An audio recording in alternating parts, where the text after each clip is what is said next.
Hey, what's going on? Yes, we're back on live on a Sunday day. Happy Sunday, happy Sunday. Hope everyone had enjoyed their week. I had a good week. It was a busy week. I had a busy week, y'all. I mean, it was a lot of not only the packages, a lot of issues with the residents. It was a lot. So I'm good to join this Sunday. Nice, relaxed day. Nice little Sunday day. And everything. So wait for some people to come in before I start. Yes, y'all. Yes.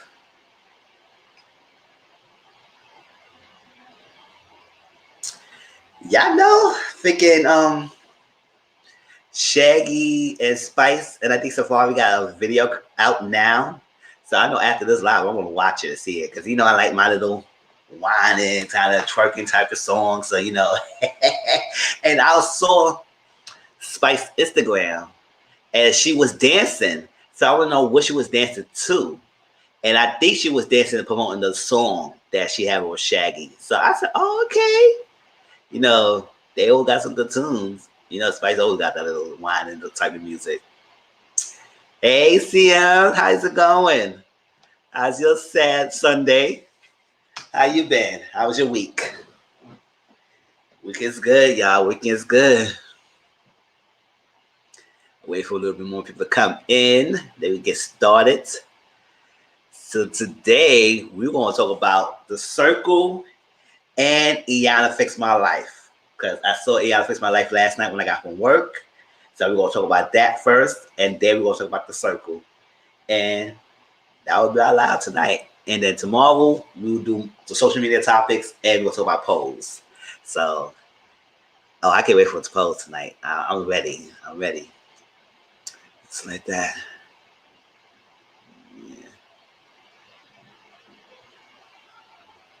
I hear that. Sure, yes. Yes, and crazy. Next Sunday is Mother's Day, so I won't be on live Mother's Day because I'm going to chill with my mother that day. So, so we're going to do as much as we can today and tomorrow. And next Sunday is Mother's Day. Do it. So happy Mother's Day to all them ladies. I will say that again too in the end of the video. Hey, Auntie Mama, what's going on? What's up?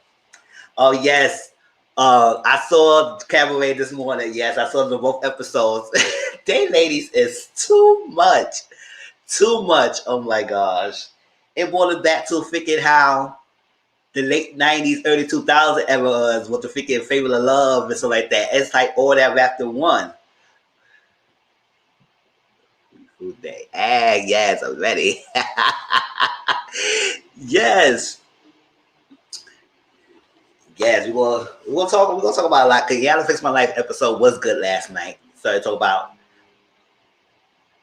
better yourself for love, better yourself for relationships, better yourself knowing yourself to the fullest to know why are you continuing down the path of continuing picking bad men or picking people in bad relationships and stuff like that. And that was that because there were four beautiful women who come in the show saying they wanted to find out why they is not doing well in the relationship department. And to come to find out, it's more than just not who you picking, but yes, and thank you for letting me watch it because I was like, oh my god, because I got to lose app. But thank you. But now I can see it. I was like, yes, this lady's all too much. And they are too much. And I got some things about saying some of these days. So I can't wait till tonight when we discuss that show because but I do gonna tell you, I don't like that blue face. I don't like that blue face. I don't like her. She too much. She thinks she got in the bed because she know Jocelyn before the show, and then she can't do nothing. And first of all, if you can't dance, to stay home. What you doing the show for, girl? So we're gonna talk about it because I don't like her. She was doing the most. She act like she's above everything. And I was like, girl, you ain't all that. And yes, she's a white chick. So that freaking thing she was saying with that N, The N word, I didn't like it. So yeah, she's not no mixed with no Latino, nothing like that. She's white. Yes. Blow up Bob. Yes. Blueface. Oh, that's her name. Blow up Bobby. I call her Blueface Bobby. Whatever her name is, Blueface Blow Up. I don't like her.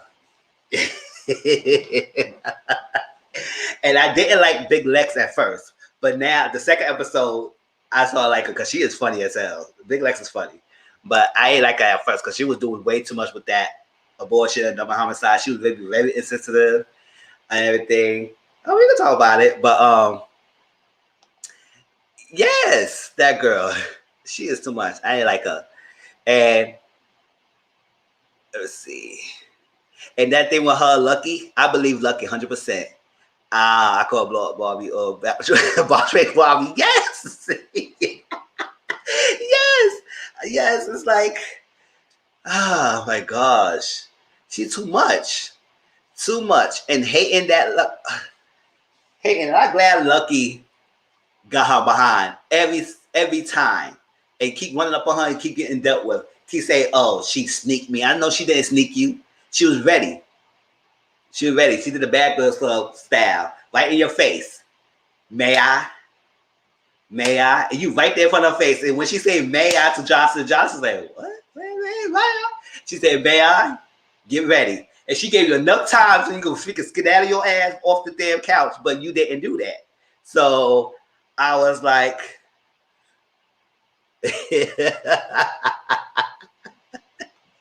yes.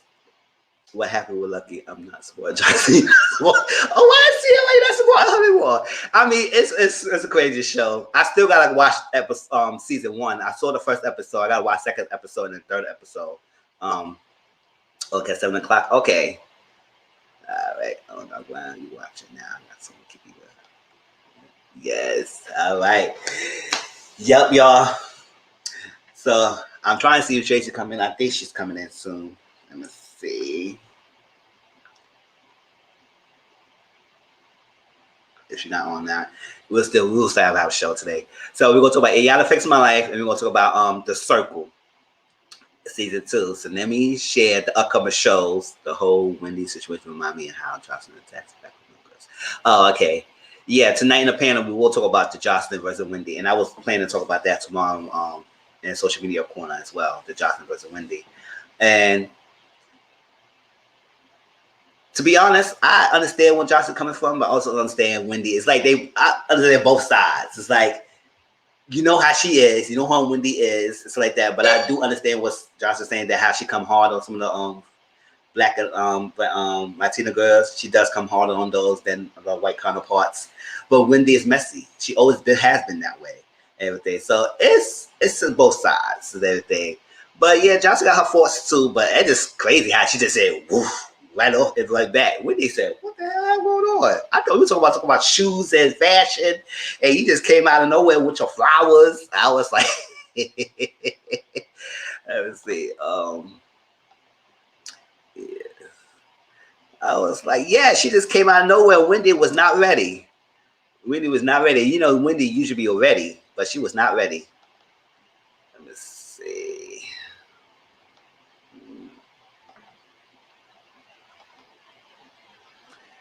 All right, y'all.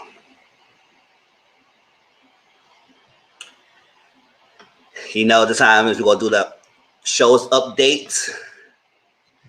Oh, I know I forgot to add something on this list. I'm probably talk about that in a minute. All right. So while more people try to come in, let's talk about the shows updates. All right. So you know, Cabaret new episode come on Sundays on the Zeus app. So check it out. Season 1 is on WeTV on Thursdays. So I am catching up on season 1 and everything. I saw the first episode. Now I gotta watch this episode 2 and 3. And so that's that. Married at First Sight Unmatchables. It comes on Wednesdays right after Married at First Sight season 12 episodes. I can't wait to Decision Day. They need to heavy up with Decision Day because it's dragging. This episode's going to get boring. Well, it's been boring for a while. So it's dragging. I want the Decision Day so we can say yes or no and move on from no chicks. Even Tracy said this season is boring. So it's like, she said last season was better. And I can't wait for the Australian one that she keeps telling me about. That's way funnier, messier, crafty than the U.S. version. So I can't wait to see what Australia, what the hell am I saying? Australia style is coming from. I can't say my words today. David's Mixed Man. David's Mixed Man season 2 is on coming on June 22nd. And to be honest, I saw the first 2 episodes of David's Mixed Man season 1. It's not a bad show. I just didn't get into it. So it's not like it wasn't, I couldn't get grasp to it because the first 2 episodes was good. I didn't get to finish it. So I have recorded the episode season 1, but I deleted it. I don't know why I deleted this episode. I call all the episodes that I delete though. I said that's crazy. So what I had to do, I gotta go on demand before June 22nd and watch season 1 to watch season 2, because season 2 is gonna be like they're grown up now. So I was like, oh, okay, I'll watch to see how much he changed from his young childhood to adulthood and everything, and it's still the same. So like that. So, and Felicia Rashad was the teacher of David's Man in the first season. So we gotta watch that. I don't know if I'm gonna make review it. I probably just talk about it, but I don't know if I want to do because I didn't review season 1, so I just watched it for my own enjoyment. So David's Mixed Man coming back on season 2 on June 22nd. If y'all like that type of show, it's kind of like Queen Sugar a little bit because it has the acting is good and everything, but it's like emotional heavy at times. So I know sometimes it's your energy, you can't take all that heaviness and all that. So like that, like Queen Sugar was. Queen Sugar was very heavy this season, and I still ain't watched the rest of the episodes yet of Queen Sugar this season because I was gonna talk about it, but I can't. That COVID background, I said, I can't. MTV Catfish, yes, it's coming back, y'all. Season 9 this Tuesday, and they was nominated for Oscars. I think it was Oscars, right? Yeah, they were nominated for Oscars. I think it happened already. And this Tuesday, May 4th, new season, more drama, everything. I think it's still the quarantine edition, so it will be still Zoom meetings and screenshots. It's not in field anymore. Oh, I wish they could do mix of field and quarantine edition. So I don't know, but I think it's mainly the quarantine edition. And I'm ready. I'm ready to see Catfish again, y'all. There's a little break they had, but according to Cammy, it's gonna be crazy season. So ready for that. And let's talk about that. Pose, yes, Pose come on tonight, y'all.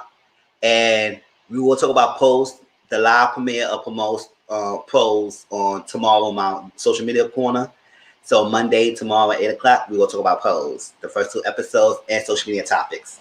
So hey, Sinna, how's it going? Yes. So yeah, got a chance to watch Pose tonight, y'all. FX. It started tonight. I think around. They show a couple of times on FX. So if you missed the first 2 episodes, they will show it again right after the second episode. So they repeats it on FX during the night. That's that. Wonder World on Stars. And it starts May 16th. It's like a group of 4 women who basically is like a drama girlfriends, sisters type of situation and scenario. It's kind of that formula with 4 friends who support each other in the world of businesses and career women and relationships and family called Wonder World. So that's an interesting title. It's on Stars. So if y'all watch Power, y'all go baby catch Stars on that. And also speaking on that, and I forgot to add that on it, Power Book 3 is the life of Cannon. So we're going to see young Cannon and his storyline. I mean, I think they still continuing what's his name? Tyreek's story and Ghost coming back. I think they're teasing that Ghost will be back and something like that, and Tyreek and his storyline, but I guess after this book. So the next book of Stars is Cannon, and I forgot when it's airing. Do y'all know when Cannon start? Oh, I think July. I think July 18th. I think it's come on July 18th. Yes, book number 3 of Ghost is Power. Book number 3, Grown Up Cannon. And I said, all right. So if y'all interested, catch us on Stars, y'all. And I'll probably review it. I don't know. It depends. Probably viewer, but it looked like it's interesting. And you could see him growing up, his mom, and I like Housewives season 6 is premiered this summer, and there's a couple dramas going around on social media right now, and I just don't know. I haven't read a catch up on it, so I don't know what's going on with Ashley, what's going on with Giselle and Karen, and they beef, all that stuff. So we'll see that. How that going? Let me see. Legendary is on HBO Max. It starts May 6th. Oh yeah, there's a lot of shows on there, y'all. Catfish, Pose, Legendary. So that's like a competition of ballroom scenes in the houses. They compete against the top prize and make the big now house name. And Law Roach is a coach. He's one of the judges. And we got Megan Thee Stallion. She's one of the judges. And we have Naomi, the legendary star. Yes. She's back. She's one of the judges as well. And what was his name? The host. He's part of he's a legend himself. He's the host of the show. But season 2 is coming back, y'all. So I can't wait to see what houses they're gonna have and the performances, because that's what I'm really interested in. The performance, the costuming, and the dancing. That's joint. Circle. We're gonna talk about the Circle tonight, y'all. It's the season 2 on Netflix. So I catch up to episode 1 to 8. I know 9 to 12 was on Netflix this past Wednesday, but I didn't see 9 to 12. So we're gonna talk about just only episode 1 to 8. And Growing Up Hip Hop, the original version, and it seemed like it would be the best one was Egypt and all those people. Season 6 on WeTV on May 13th, y'all. So like I said, May is gonna be interesting month. The summertime always have that a lot of shows coming around at the same time. And Iyanla Fix My Life is on Sundays. No, it's on Saturdays on OWN, and Secret Sister Wife on Mondays. I haven't watched the last couple episodes, but it was some drama between the Snowden's family. Had one of the chicks is claiming he's abusing them or something like that. The mess of her. I said, "Oh snacks, y'all, that's gonna be something." Something, y'all. So let's stop right there. Let's see. Oh no, let's stop not there. Let's see. And then next topic we're going to talk about on the social media, Mizzle Social Corner, but it won't be tomorrow. It'll probably be next week. It's called cheating. What can you accept is a thing as suspectable cheating and all that stuff like that. Types of cheating scenarios. So we're going to talk about that. So that'll probably be the next topic as well, y'all. So let's jump right to it. Let's see. Oh yeah, save.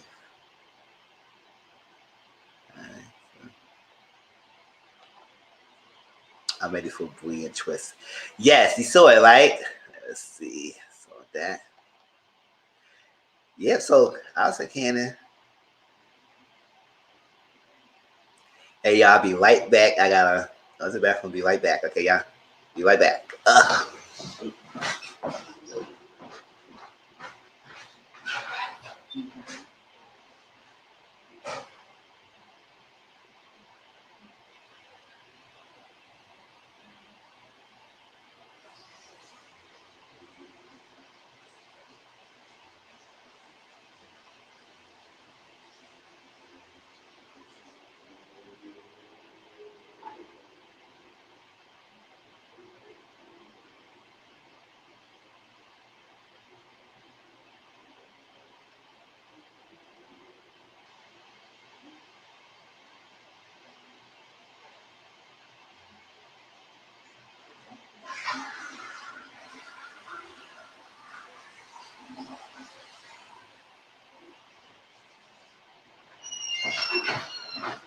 Hey, y'all, sorry, y'all.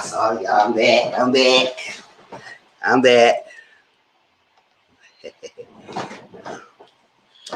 All right, y'all. So let's start with this first show. Hopefully Tracy come in. If not, it's gonna be by myself again, y'all. No, she coming in, y'all, so soon. Yes, please like, comment, subscribe, share the videos, share the social media platform and everything. Get it up there, y'all. Make the moves. All right, so let me share Iyanla Fix My Life. Oh, no, not that. Did anybody see last night's episode? It was really good. It was really good.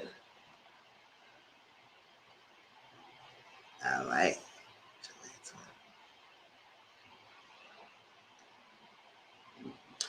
Let me move this because it might. Okay. All right, so Iyanla Fix My Life aired on last night. And this episode was a 2-hour episode. And it basically talked about, the title was, all right, here go Tracy, y'all. Hey, Tracy, what's going on? I hope you know StreamYard does not like me. They don't like it? StreamYard does not like me. StreamYard said, "Oh, I know you didn't. I know you lying." Absolutely not. Yes. Oh my gosh.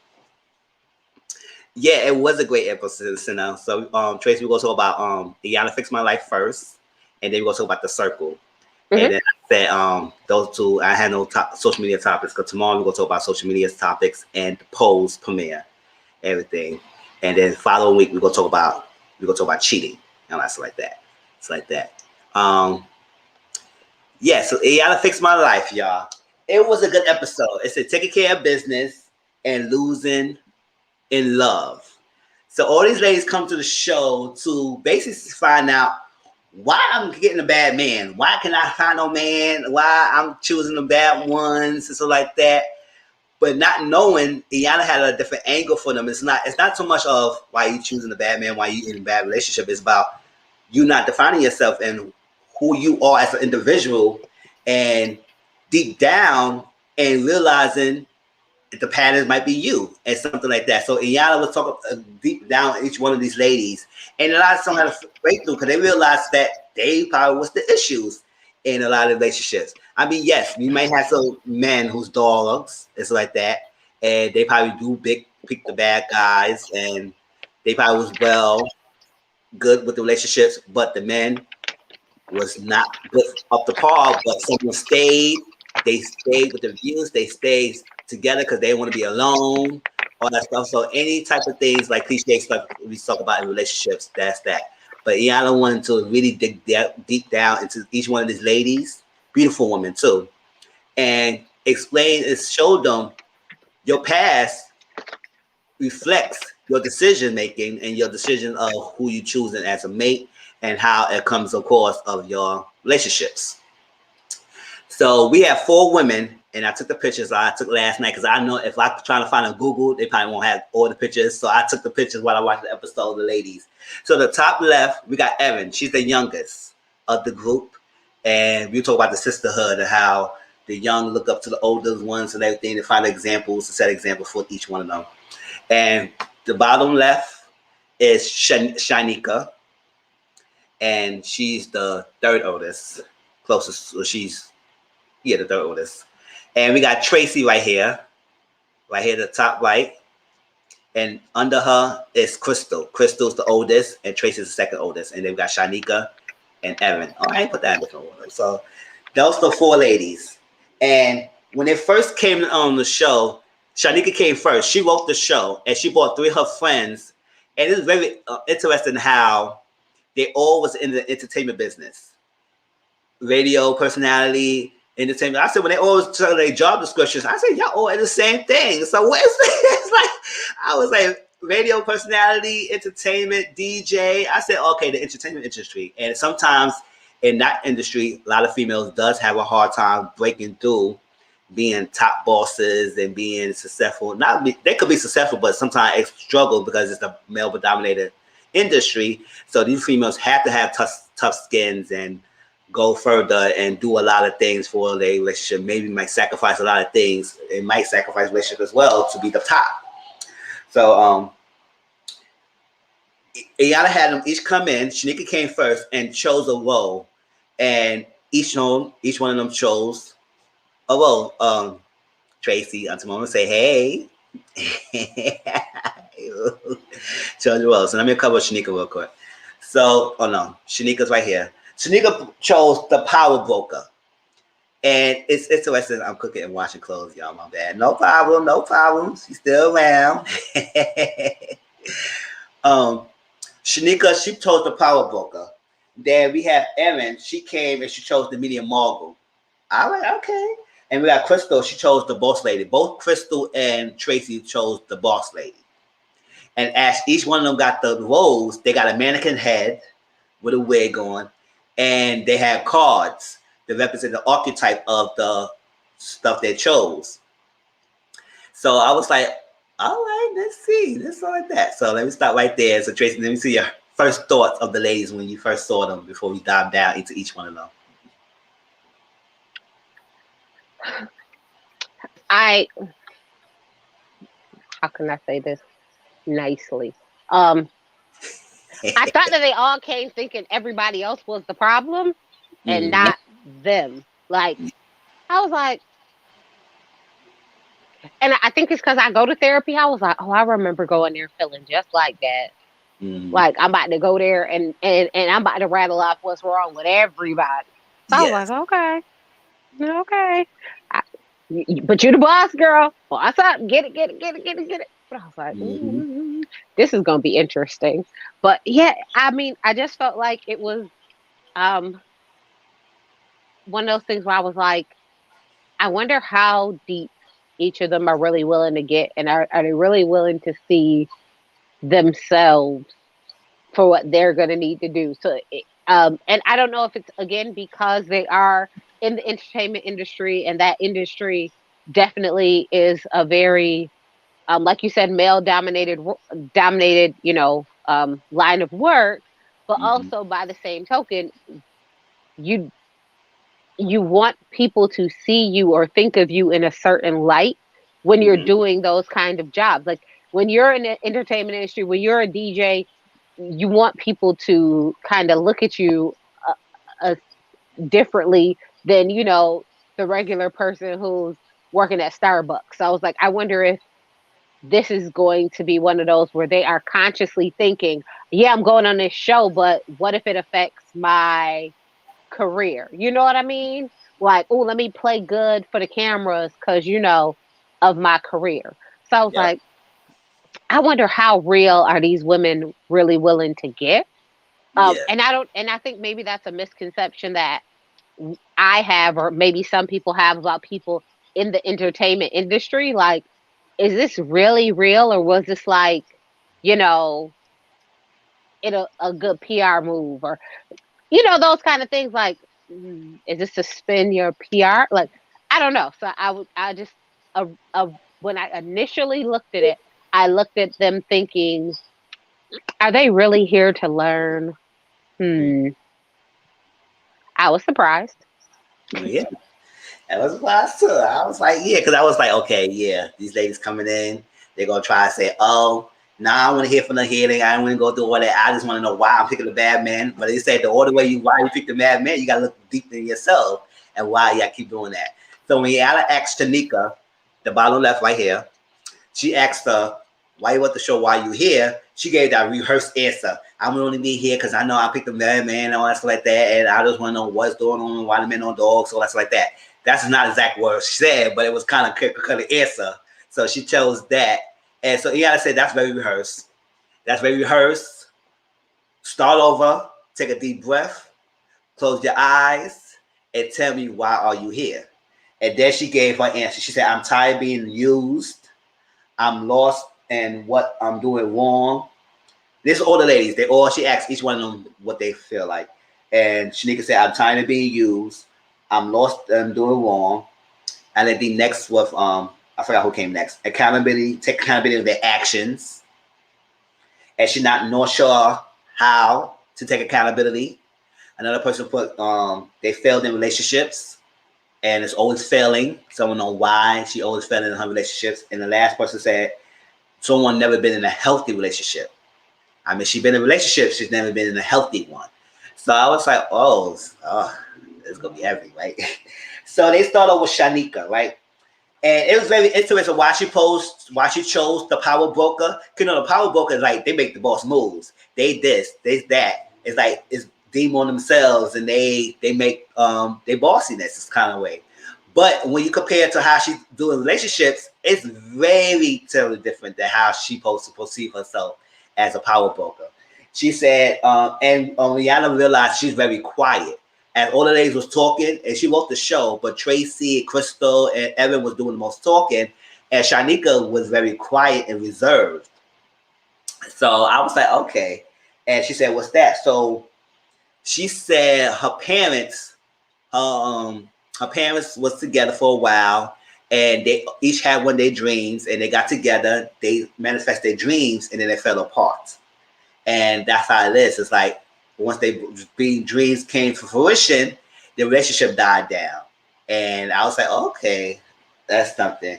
So, and she said she'd been in 7 years relationship with someone, and she was engaged with the person after the first year, and she didn't want any children, but she got with a guy who had a child, and she became kind of like the stepmother, taking a role figure, and while he was working on stuff like that and taking care of the boy. And also she said that she does that a lot because she used to take care of a lot of family members as well, and she'd been like the mother role and taking care of them and taking care and not asking anything for return. So she was doing herself a disservice by pleasing everyone and taking care of everyone, but not honoring her own wish and desires. And the fact that she got a relationship with a guy and she don't want children was very telling, and she stayed with him for a long time, even though she did not want that. So she sacrificed sacrificed herself for the love that she wants, and she taking advantage of in the meantime. So she's like the enabler. She gave her archetype the hustler because she told the power broker. So the power broker archetype is the hustler. So it's like I forgot some of the adjectives that they gave with that, but it's like the caregiver, or the mother's a caregiver, the enabler, the hustler's a do-getter, the bossy. This is what I want. This is like the thing, and you do what you got to do. And she called her mannequin Janet. So each one of the mannequin heads is represent the persona that they pursue in the real world and who they want people to see as, and not who they really are. So her persona was a Janet, and that's who she was given. And that's that. So I'll stop there. So Tracy, what's your thoughts on Shanika?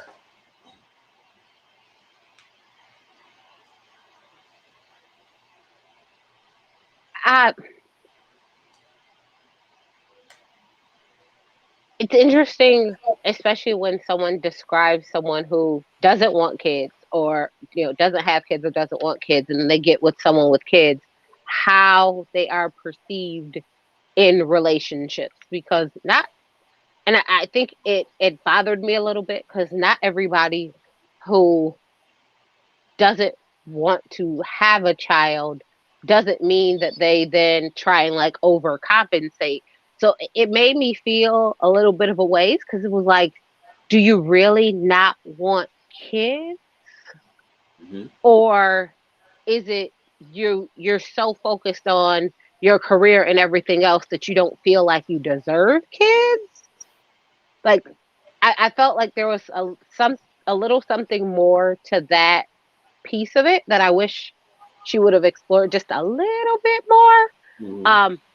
Just because, like, I got divorced because I didn't want more kids, like, and he didn't. I didn't. So it's like it made me wonder, like, is there something more to that? Mm-hmm.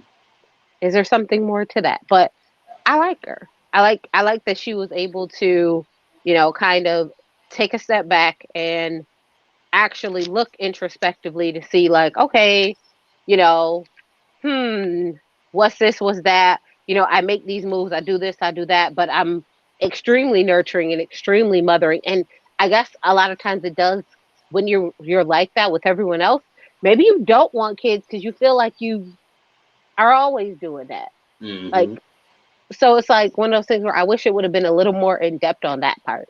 Yeah.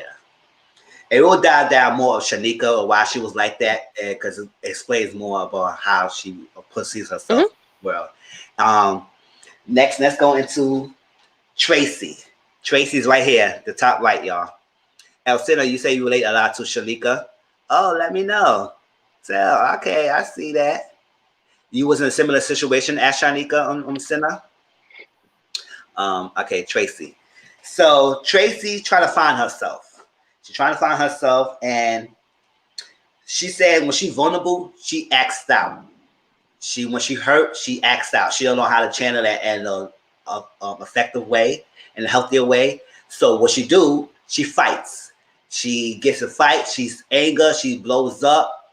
And at first she didn't admit that to why, because she was like, "Oh yeah, I'm be hurt and I'm vulnerable and I don't know, so like that." And I acts out. And she said she had no relationship with her own mom. And her mom never had a relationship because her mom don't know how to effectively communicate with her. And I don't think she really talks to her mom like that because while things happen to her, things that she needs to talk to her mom about, her mom is not giving her nothing. So she's like, if my mom's not there for me, who can be for me? So it's like stems for that. It's like the person that I really should look up to, who should be teaching me things and so we learn things and all that stuff to communicate with. She's not communicating with me. So who I'm going to listen to? I can't trust her, and I break all my trust on the relationship I have. So I act out, I fight, and everything. So she said she was in a relationship with someone for 2 years, and he cheated on her, and she never mourned the relationship. After they broke up, she just moved on to the next. She didn't mourn it. She didn't give her time to grieve and anything like that. She just moved on to the next person. And her normal reaction before we find out that she said she took her stuff and took her clothes and take it outside and everything, because she said she would have confronted him, she would have been fist fighting with him. And she said that's her normal reaction. So she said, no, if I would have talked to him, we would have been fighting. So I decided to get his clothes and take it out and move on. And he ain't fought me on it. He just moved on his life. So I was like, okay. And she mentioned a scenario where she had a son with her. And I guess somebody trying to run her soul over like that. So she chased the cars, or they kicked the car down, try to get the lady out while she like that. And she said, Iyanla said, it's interesting how your son can see you like this and see how you handle normal situations. And she said she don't want to do that all the time because she don't want her son growing up thinking that the first reaction to every situation is to beat somebody down. And she want to change that, but you got to say your son is already seeing it now. So, and he's still young, it's questionable. So you got to change that. So her archetype was the diva. You know, I know about the diva archetype, stuff like that. You know, they are very controlling. They are insecure. They're intimidating. And she said she get that a lot when she in workforce as well. And she chose the boss lady. The boss lady, like, listen, I'm the queen bee up here, all that's like that. But the queen bee who has a lot of control of things, so she got to control things, and she insecure, and she very intimidating, and she like that. She like the fights, all that stuff. So her mannequin was Marcia. So that's what she show up in the world as Marcia, not as Tracy. So what you think about Tracy?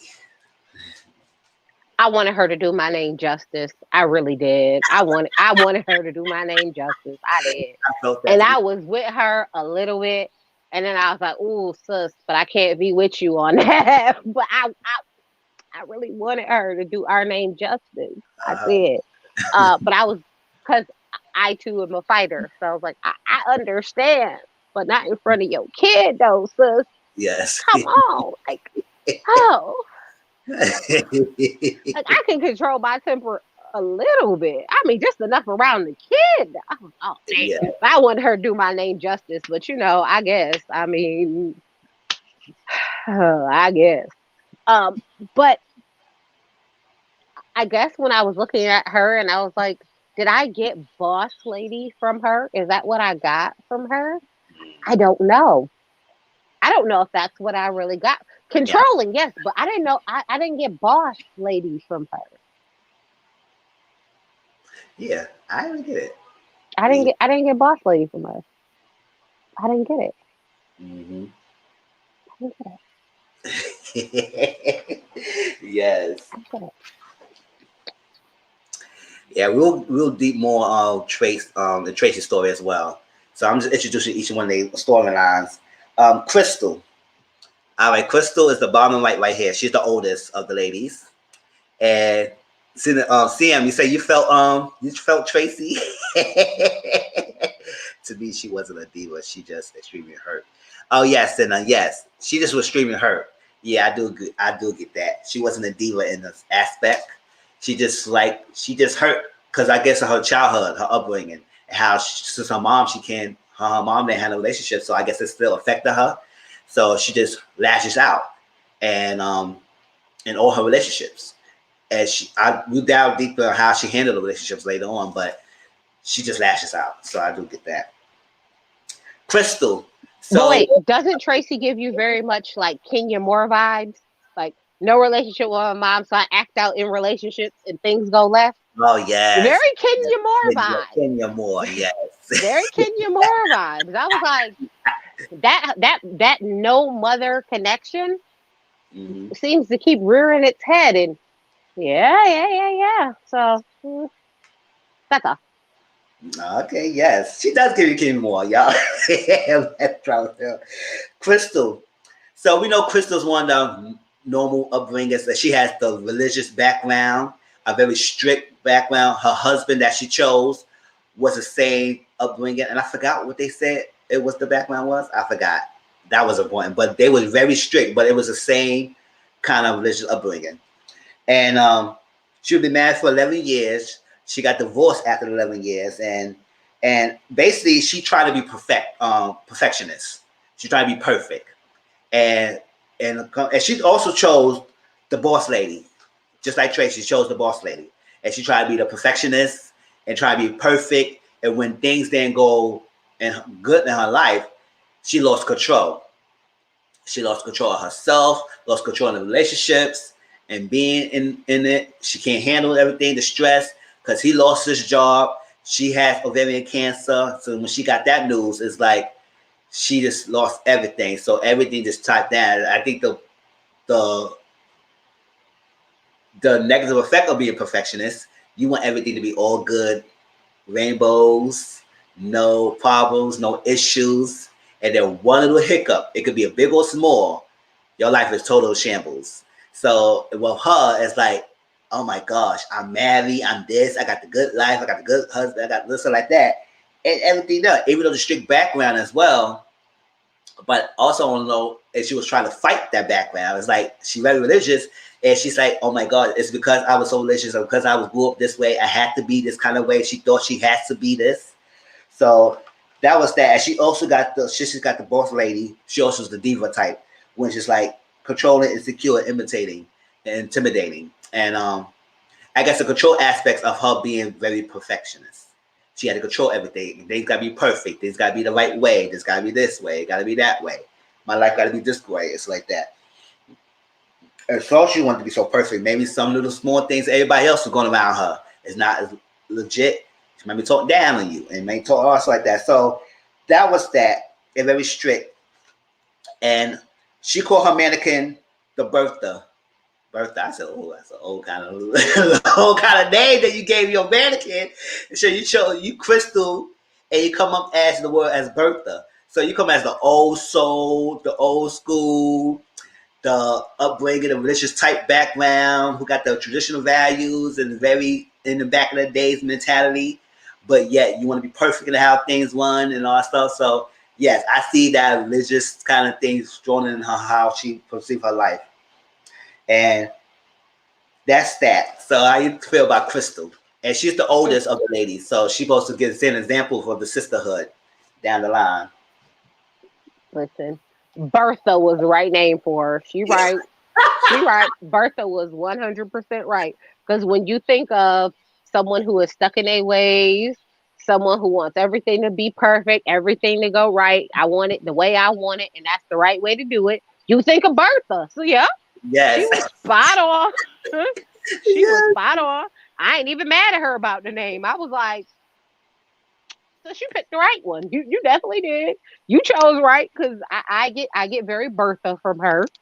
I, now this one I got diva boss lady. I want things my way. Everything got to be perfect. I got it from her. I didn't get it from Tracy, but I got it from her. Yeah. I seen it. I was like, I could see that. I could definitely see that. Yes. For real. Definitely. I said, oh, why she told Bertha? I said, that's a oh. I started laughing because I thought she told another name, but she said, no, Bertha. I said, oh, Bertha. Mm, yes, Bertha. Bertha. And it's like that. No Beatrice, no Bethany, no that. It's a Bertha. I was like, okay. Bertha. I get why. She look.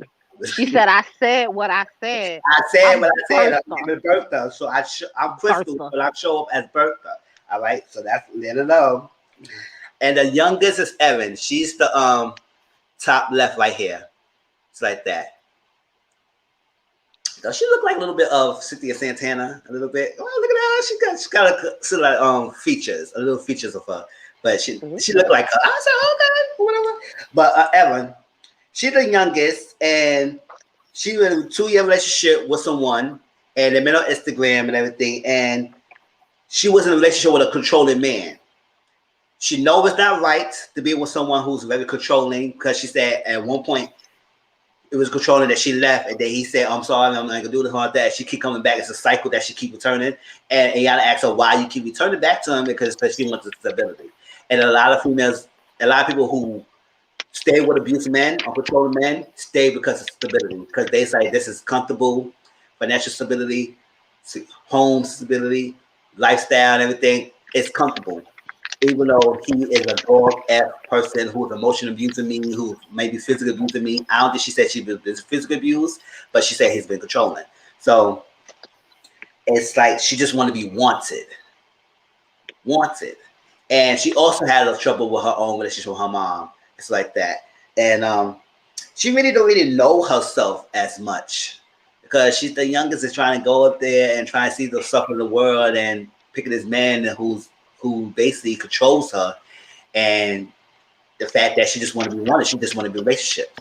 So that even that in itself is a troubling because you could want relationship, but you can't do too much that you got to need the relationship to the point that you accept anything to be in a relationship with the person. So she chose the media mogul because the media mogul is the one who's in the limelight, who has it all and all that stuff like that. She show up as the person that everybody like to see and all that stuff like that. She's the it person, but in her life, she's the shapeshifter. That was her archetype, and she's not showing up as her real self. Because the media mogul is someone who personifies someone that people likes, but you might not show the person who you really are. So that's what she shows herself as the inauthentic person. She's being fraudulent. She's a bitter. She's lonely. So that's why she get in a relationship with this guy. She don't want to be alone.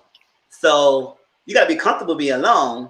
Nobody say you can't be alone, but lonely is not a bad thing. It's like that. Can you be alone without feeling lonely? That's it is. Now, if you can feel that way, then you don't have to be accepting that controlling behavior because you're comfortable being yourself. What's the line of man? Doesn't mean that you can't have a man, but that's that. So tell me how you feel about and her mannequin was Dez, as show as Dez. So how you feel about Evan?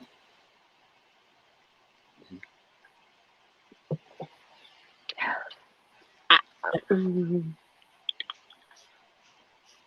I have mixed feelings about Aaron, Uh huh. and it's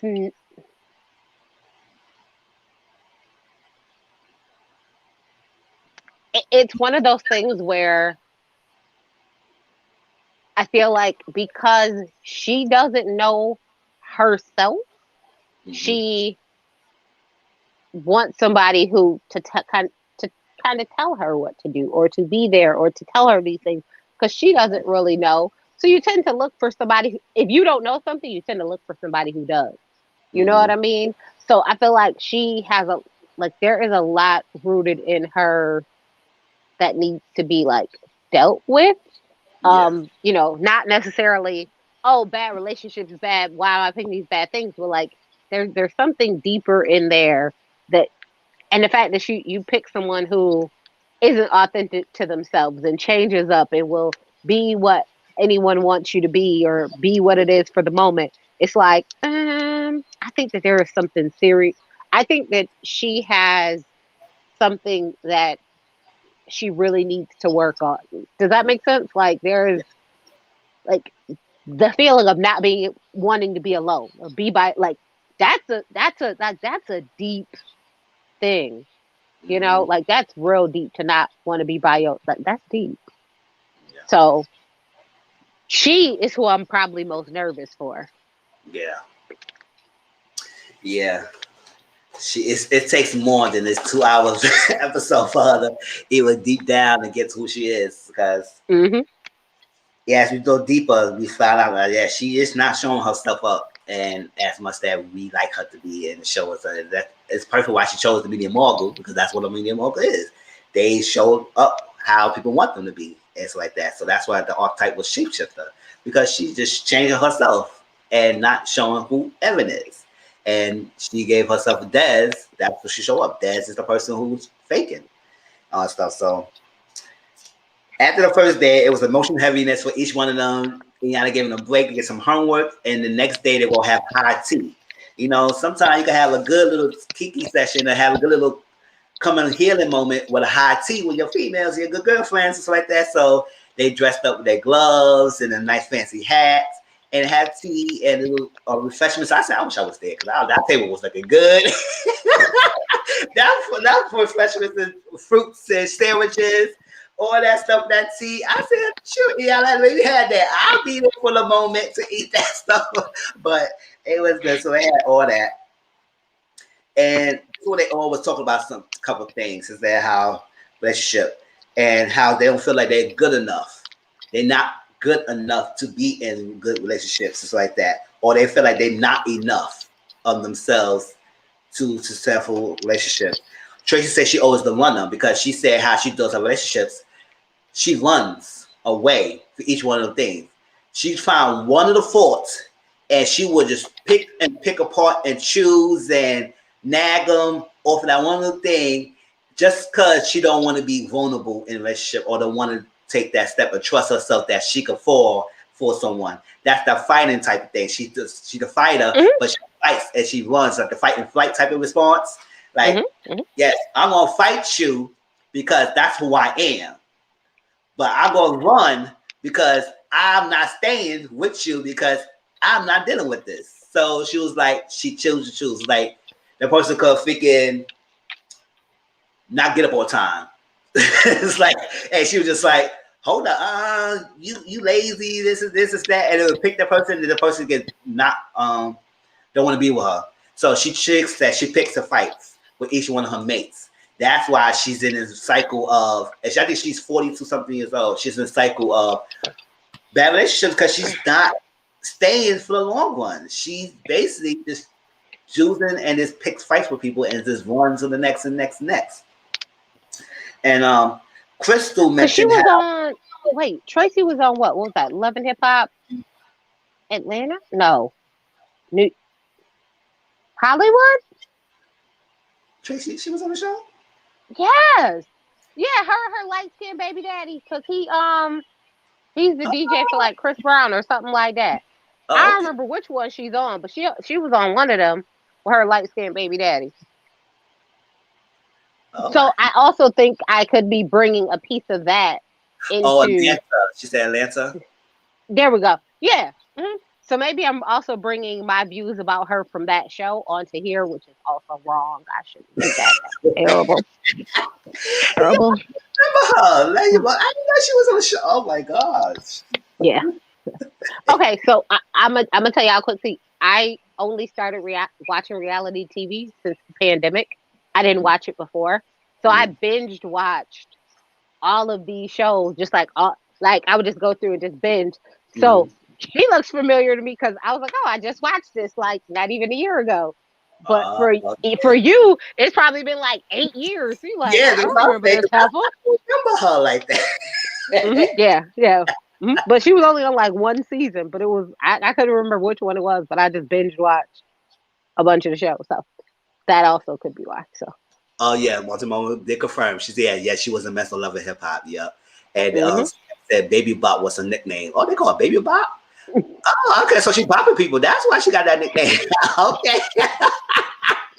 I remember her being on that show, but it was a long time. Yes, it was a long time ago. She called females popcorn holes. Oh, snap. Tracy, you was something else, girl. She called Yeah. ex popcorn holes. Oh no. Hot mess. Okay. Yeah. So I think I'm also bringing a piece of that Oh, you picking up with reality? me, Yes. which I shouldn't, because that's not fair. Gotta give people a fair shake. But Yeah. so just ignore me and my biased opinions. It's okay. That's what's like. Crystal said she will make it work at any course. No matter what the situation is, she gonna make it work. You could be down in the dumpster, she gonna make it work. You could be a top media boss, she gonna make it work. She gonna make it work no matter what. Because I think in her life, that's what she want to be so perfect in everything. Because she said her earliest memory is when her father, and she realized that one day her father was coming to see her, and she wanted to dig dolled up. She got a nice hair, she got her hair done, nice clothes and everything, and just want her father to see her. But her father rejected her and not showing up. So since she ain't had that for a father, who the person who broke her heart the most, because sometimes women choose their father figure, so like that, as the mate. So the absence of one, maybe she got one that was religious in the background, but she wanted to make it work so badly, she became perfect to the point that it destroyed her self. And the fact that her father, so young age that she could remember, that rejected her, that could do damage to a child. And even today, that she's the oldest of the ladies. It was like season 2 because she was trying to keep Bucky and Erica D from fighting. Oh, okay. Oh, so now y'all bringing the memories back. Now it's trying to come back. Yes, Sam, I remember she does look like Baby Bob. Yes. So and then she mentioned something else, and how I like what Iyanla responds to it. She said, well, with men, I don't respect their leadership. Because if they're not bringing anything to the table, they're not showing up, and they're not equal my status and everything, then I can't support their opinions, or they can't support me, and I can't respect that. So she said, why do you sleep with them? And we was like, yeah, yeah, you can't respect their leadership, but you sleep with them. It's something's going on, lady. Like, what? Why? So the fact that you want to be with him, and you want it to make it work, and the fact that you can't, because I think Tracy said that it was the emotional connection. That's not emotional, the physical connection. That's why we sleep with men that we don't respect, because it's a physical connection with them, but you're not respecting them at the same time. So you stay in a relationship not respecting the man, but you sleeping with them for what? Because they And got good sex. Oh, yes, like sorry, you my bad. said. But but let's be honest, that normally is how it is. Normally, Yes, the person who like is dead ain't got a pot to piss in or a window to throw it out of. yes. Normally can put in all the work, I guess, because they ain't got nothing else to do to occupy their time. But so yeah, I agree. Yeah, like um, so Shanika, yeah, like yeah, she was there and she mostly quiet as well, and she was holding things back in a little bit. And she said she felt that she feels depleted. I said, oh, something Pleaded. must have happened to this Ooh, girl. She's depleted. Like she just got nothing to give. Like she keep taking care of people, taking care of people, and she just not getting the investment in return. But then you don't ask for it. So you've always been this role of the mother role, but yet it's taking a toll on you, and you may not want to keep doing that. And and then Iyanla Mixon says this is the mask you're showing or the gloves you fit in. It's like the mask and the gloves. The mask is what you're showing the people in the world, and the glove is like where you fit in. Where all you fit in, Shanika. It's like that's what she had, that mix, like mechanic gloves in her heart. Tracy got the boxer gloves. I think somebody, I forgot what the others who had, but it represents the gloves they fit in, and also like that, and it's just holding back things, and we get to find out more of why she was holding back. And let me dip down to Shanika. Shanika said that when she was young, around 4 or 5 years old, her earliest memory that she got sexual assaulted by close family members, family friend, everything, and she never really told anyone. She didn't tell her mom because she was scared of her mom react. Because she said one time she's making out in the bushes with a guy and her mom beat her behind. So she think that was very taboo. Didn't even say anything about her sexual thing, even though she did not want it. It was unwanted. She just felt that her mom will beat her because she had a sexual experience. But did you give your mom a chance to even be hurt? Because she said she didn't want her mom to hurt. But you can't take her pain on your own and hurting yourself in the process. So that's when she was kind of reserved and quiet because she's like her life was taken advantage of her and her innocence was taken away.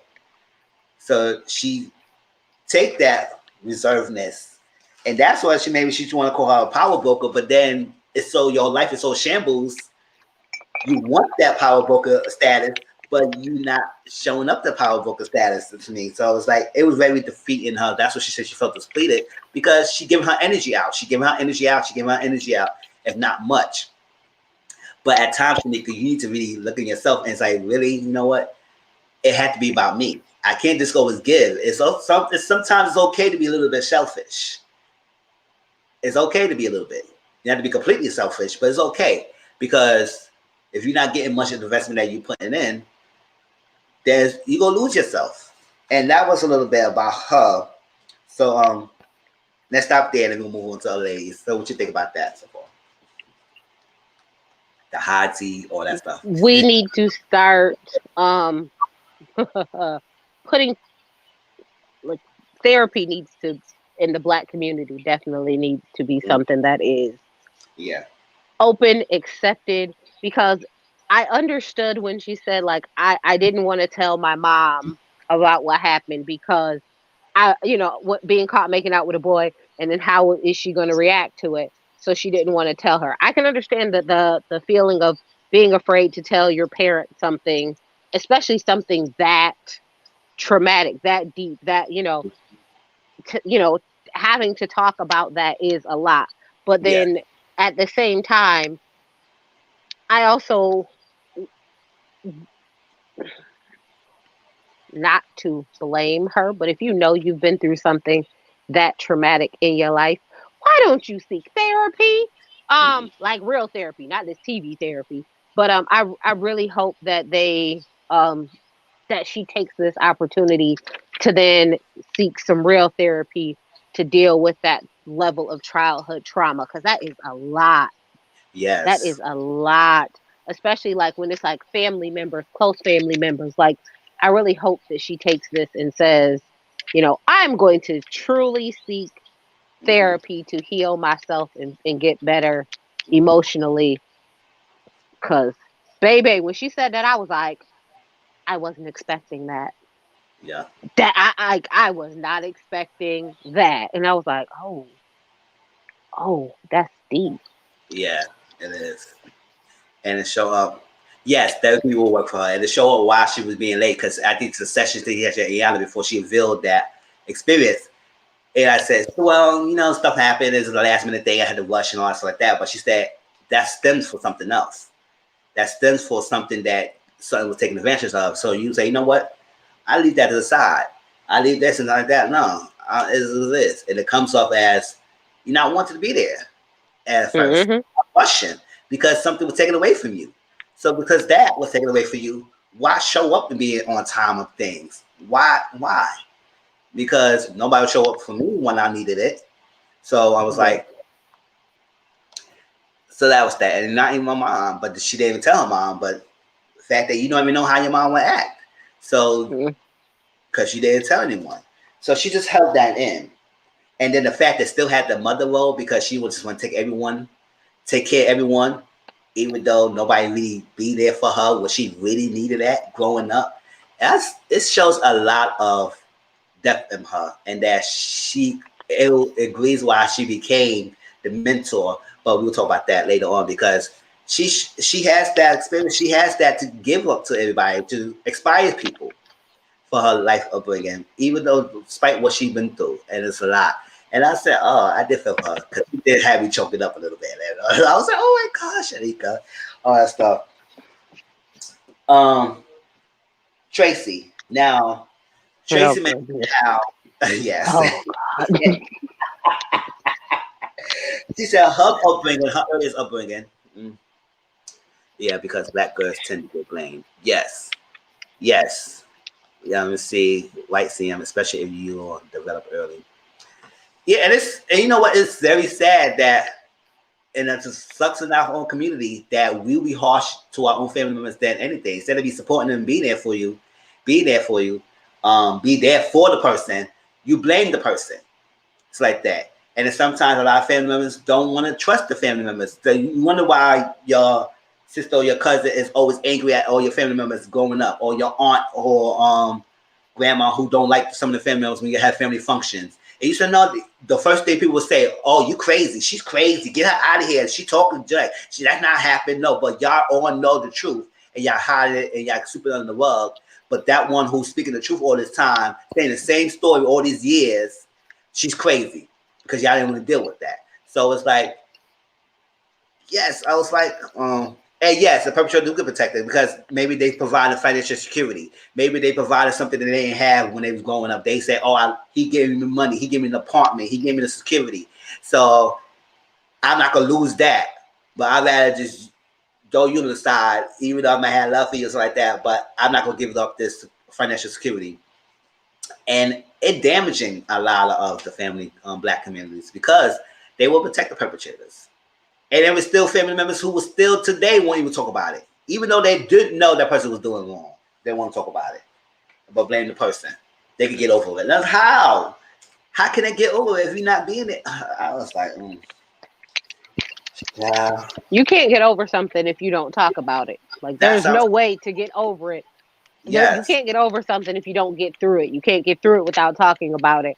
And the fact that, we minimize the trauma that people go through, in especially in their young formative years, Mm-hmm. and to then see as an adult, well, this is because this happened to me in my young years, this is where I've ended up.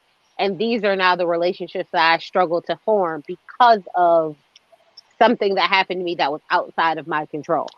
It's a Mm-hmm. terrible, terrible feel. And I really hope that she gets some therapy to learn how to get through or how to deal with it, and so that Hey, she can Renee. move forward. So I mean, again, I was not expecting that at all. Like Yeah. that is not what I was expecting. Like Mm-hmm. had me in tears. For real. Like I was not expecting that one. You need a hug, girl. She needs a hug. And Hmm. she pointed out, it's like she sees something in her that she was holding back. And that's what she was holding back. She was not releasing that. And she had to release that. Because as long as she kept hurt on that end, she will never be free. And let me see. And Tracy. Renee say hey. Tracy, Renee say hey. Hey. so Tracy, right? Oh Tracy God. said, it was funny this scene because when she was talking to Iyanla was saying things. She said, "I don't know. I never thought about that. I never did." I was like, don't act a dingbat golden thing. That's what she gave him the blonde moment, the blonde boss lady, because it was like she was acting thingy. Like, like she said, I was she said, so aggravated. yes. she was.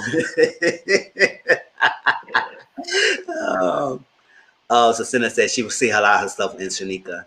Yes, I expect because it was looking like the middle of this episode frame. Yes, yeah. Hopefully that's what I like. Yeah, like even though some people might not like some of her tactics and stuff, she gives life stories and stuff like that. We could look into it. You could get your own healing and see things. I said, oh my gosh, I see myself in this person.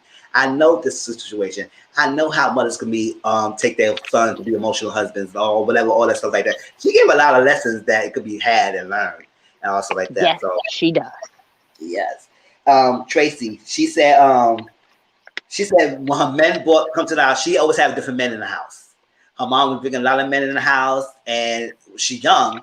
And one of the men wanted to boss about her because she was like, "Nah, I'm not doing this." It's chasing around the house and all that stuff like that.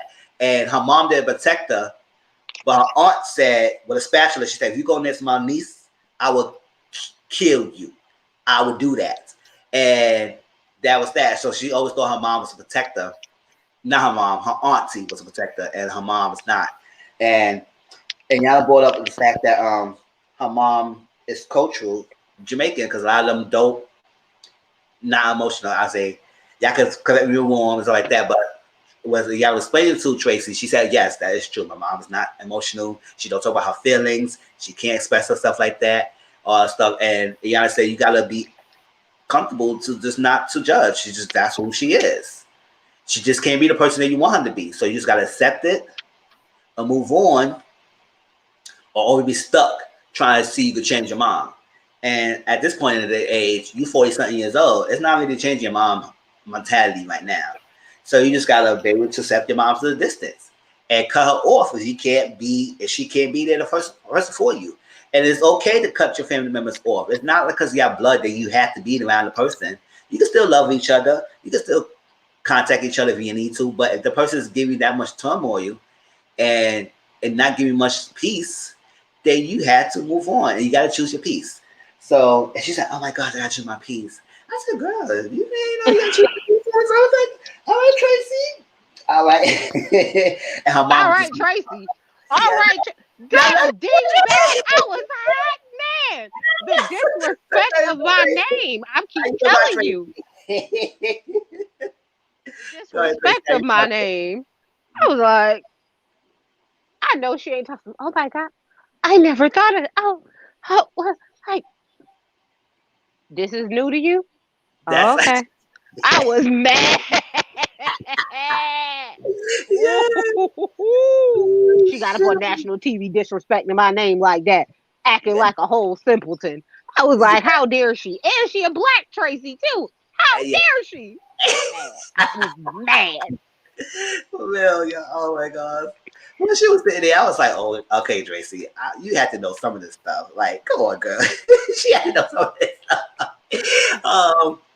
Even though I was you like, might not no, know what the mom thing, but you had to know that. Yes, come on, girl. Yes. And she she was was like, doing it to work my nerves. it I was a felt light like she was moment. doing She it to said, work my nerves. "Oh my gosh, I didn't know that." I was like, "Okay, Tracy." No, okay, Tracy. You was like, oh, this half a dumb box of rocks. Okay. Disrespect of my name. I was like, she better be like Birdman, put some respect on my name. How Man. dare you? I was mad. I was like, and that'd be funny because I really felt like a lot of the other ladies were there to actually get something and learn. And then here she come. I was like, She here she come. Oh my gosh, really? I never But thought of. yes, it was funny. I was like, okay. And Iyanla had Crystal and Evan together, and they talked together with Iyanla, and she called them. No, she said they represented the mother wound, and I think most of us have that. And with Crystal, she said she always felt like she had to protect her mom. She always had to be there. It's like do what she got to do, protect her, see another thing. And then she said, she never received a successful relationship for her mom. She never received that. She never seen a successful relationship. She didn't go and have no example in the household, so like that. So she had to form a successful relationship for herself. But the fact that she always feel like she had to protect her mom, I forget what the mom said. It was her mom was fragile or something like that. She was around that much. It's like, and she was thinking love with herself, but now wasn't loving her mom. It's like it had to be hand in hand. If I love my mom, love enough, and I protect her, then I can love myself and all that stuff. And she got to realize that you can't always be the battle for your mom. Let your mom be your mom. It's like that. And if she just can't protect herself and move forward from that, you could be there, you can love her, but you gotta put yourself first and stuff like that. And with Evan, she said she didn't have a relationship with her mom either, but she was kind of scared a little bit, and she just didn't even try. Her mom didn't try, and I think first my mom, what was her relationship? What was the issue with her mom? I think her mom was a substance abuse or something like that, It addiction. was some sort of Yeah, addiction or something. narcotic. Yeah, so Mm-hmm. just like that, and her mom was just addiction over her, so it was never that connection from her, and it's always the high life, and sometimes it can be hard because they favor the addiction over the child. And she may not have the tools to be a mom and everything. Because maybe she probably wasn't taught a healthy way to be there for you, so like that. So that's why Evan stems from the want to be not being lonely and want to be wanted from a man because she never got wanted for her own mother. So like that. So it's that. So I guess from stems from that, she said, you know what? If I can't be Evan, I gotta be somewhere else because I need to have about experiences because I can't deal with this. It's too much for me. So tell me how you feel about Crystal and Evan. Evan, yeah, Crystal and Evan. In the mother wound thing that Iyanla mentioned. I I can definitely see how it makes sense, especially when someone has to find themselves protecting their parent, or especially at a young age, being the protector, being the person who take care of. When most of us think that you take care of your parents, you're thinking, I am older and my parents are, or my parent is older. You need to take care of them when they are like in their last days. But when you're young and you have to take on so much responsibility at such a young age, it could definitely be difficult. Yeah, I hear that. So it could definitely Mm-hmm. kind of form, like reform what your ideal roles are in life. And it's Mm-hmm. sad that it kind of takes away your youth, your childhood, your innocent phases where you can just go through life without a care in the world, because now you have to care for this other person. And it's like, as much as you want to be like, oh, okay, it's my mom, I'm gonna let them go. But if you've been doing it your entire life, it's kind of like taking care of a child. And Mm-hmm. I think of people, when people have like really like a substance abuse problem, you think that it's kind of like taking care of another child. They don't have much control over themselves, especially when they're in a state of being high. They don't have that kind of control depending on what kind of substance it is. So it is like being a parent at a very, very young age to someone who is fully grown but tells you what to do. It can definitely mess up how you view things. So it was interesting to see her kind of correlate the two together. Mm-hmm. So that was nice, or a different way to look at something outside of just, you don't want to be a mom, you want kids, this is that and the third. So it was nice to see a deeper look into that. Mm-hmm. I hear that. VB15K, thanks for joining, but I don't understand what you mean. How do I submit? I don't get that. Just type the question in the chat or email. Yeah, Yeah, or just DM. yes. And I don't understand that. How do I submit? Um, I like so the lessons learned they had and how the mannequins show up for themselves and how the persona people that they chose with the mannequins show them what they do. So if Shanika K, she said her mannequin Janet, it blocks out the trauma because she never really mentioned the trauma as much because like that because that's what she kept in until it got a release, and that's something that was holding her back all this long time. So Janet, it blocks it out. It's like that. So it blocks out the trauma. She didn't want to deal with that until she realized that she can't escape from that. That's show up who she is now, and she settled for less. She overcompensate things, and she never requests anything in return. She never requests anything, and that was that. And she show up as a monster sometimes. I said, "Oh, okay." I mean, I could that monster part. Maybe it's that point that she just kept taking it in so much and just blows up. It's like that. And that time in her career, in relationships. So that was that. Tracy, her mannequin showed that she Oh protects. She goodness. don't trust anyone. She don't trust nobody. So that's why she always fights and she protects herself because she don't want to get hurt. So the vet, instead of getting hurt, she just go fight you off and protect her own self. Crystal birth mannequin gave her defense mechanism, something that can protect, shield herself from things that's happening. So maybe she just can't deal with that, so she forced off and said, "Hey, that's it. I can't deal with that. That's a blocker."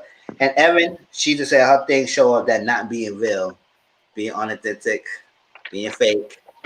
everything, and that's what her mannequin has for. And Iyanla asked me, so what? We could channel those same things, but we're gonna do it differently. Get your lesson, move on, love yourself, and let's see. Instead of Crystal being the what was it? Crystal being the diva, she could be the healer.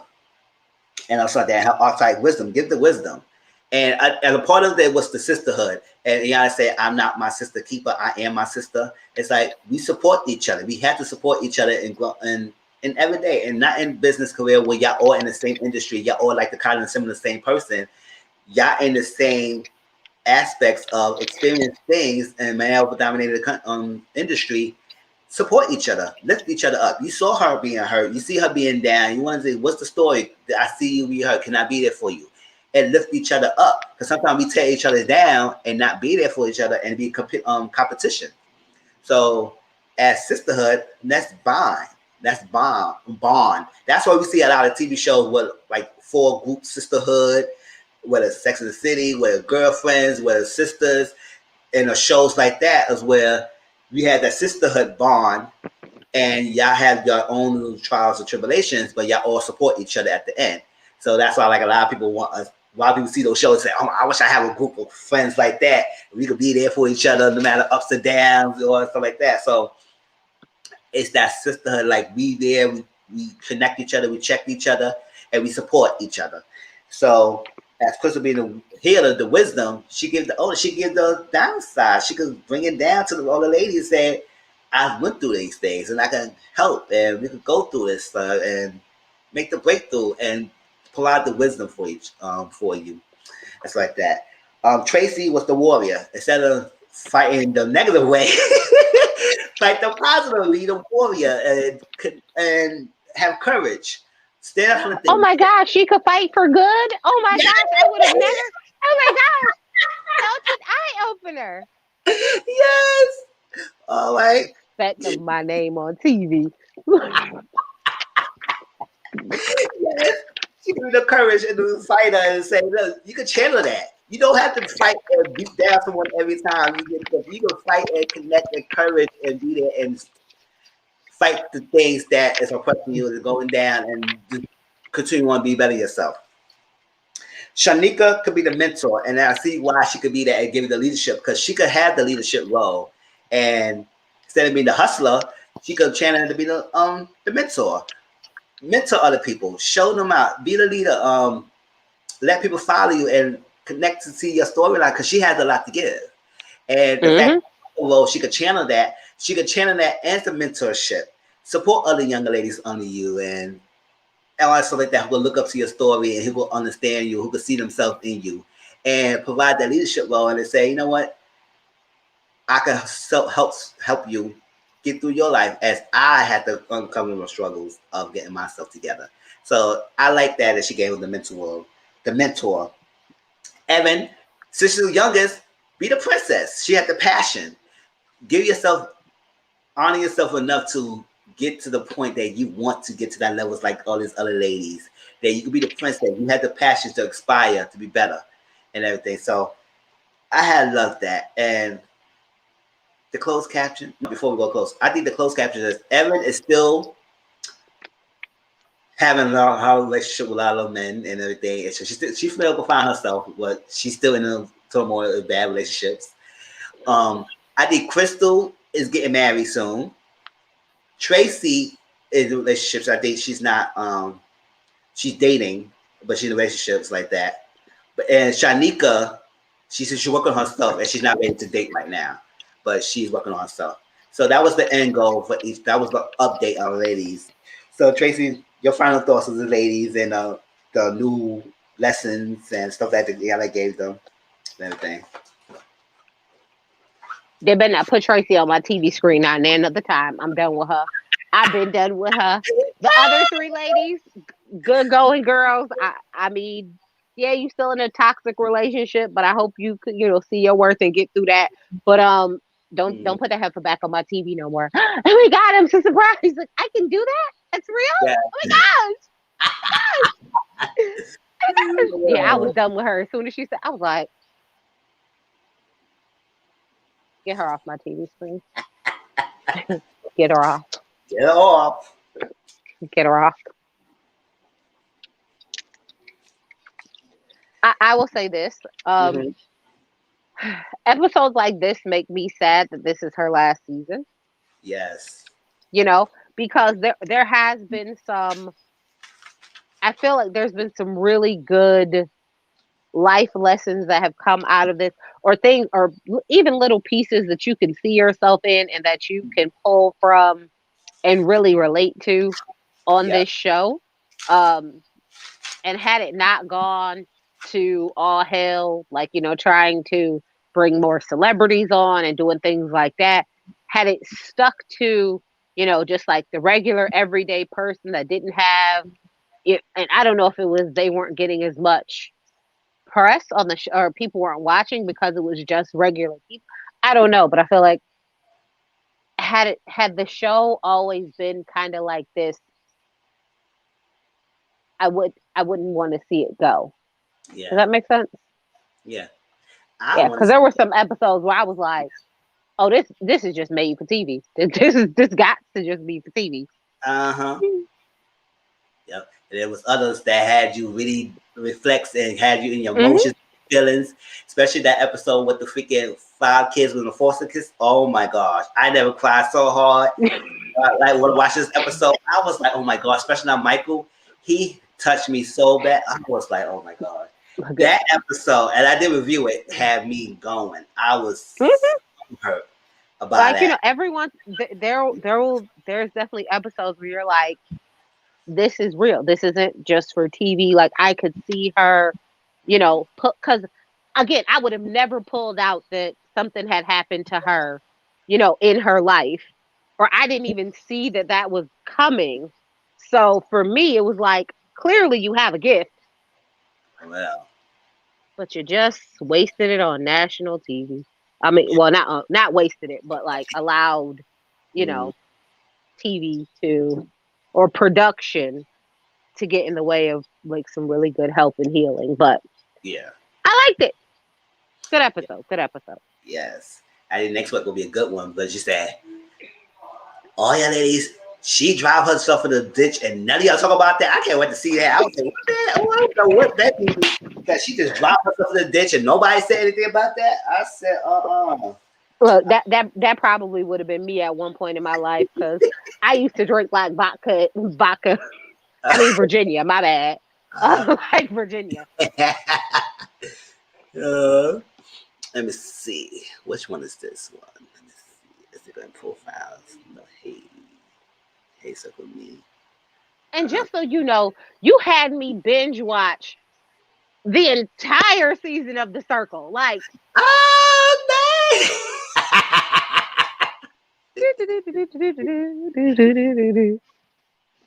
oh my goodness. I was like, yeah. where did the day go? I was like, oh my God, I have so much work to do. It was all Uh, your fault. I All your fault.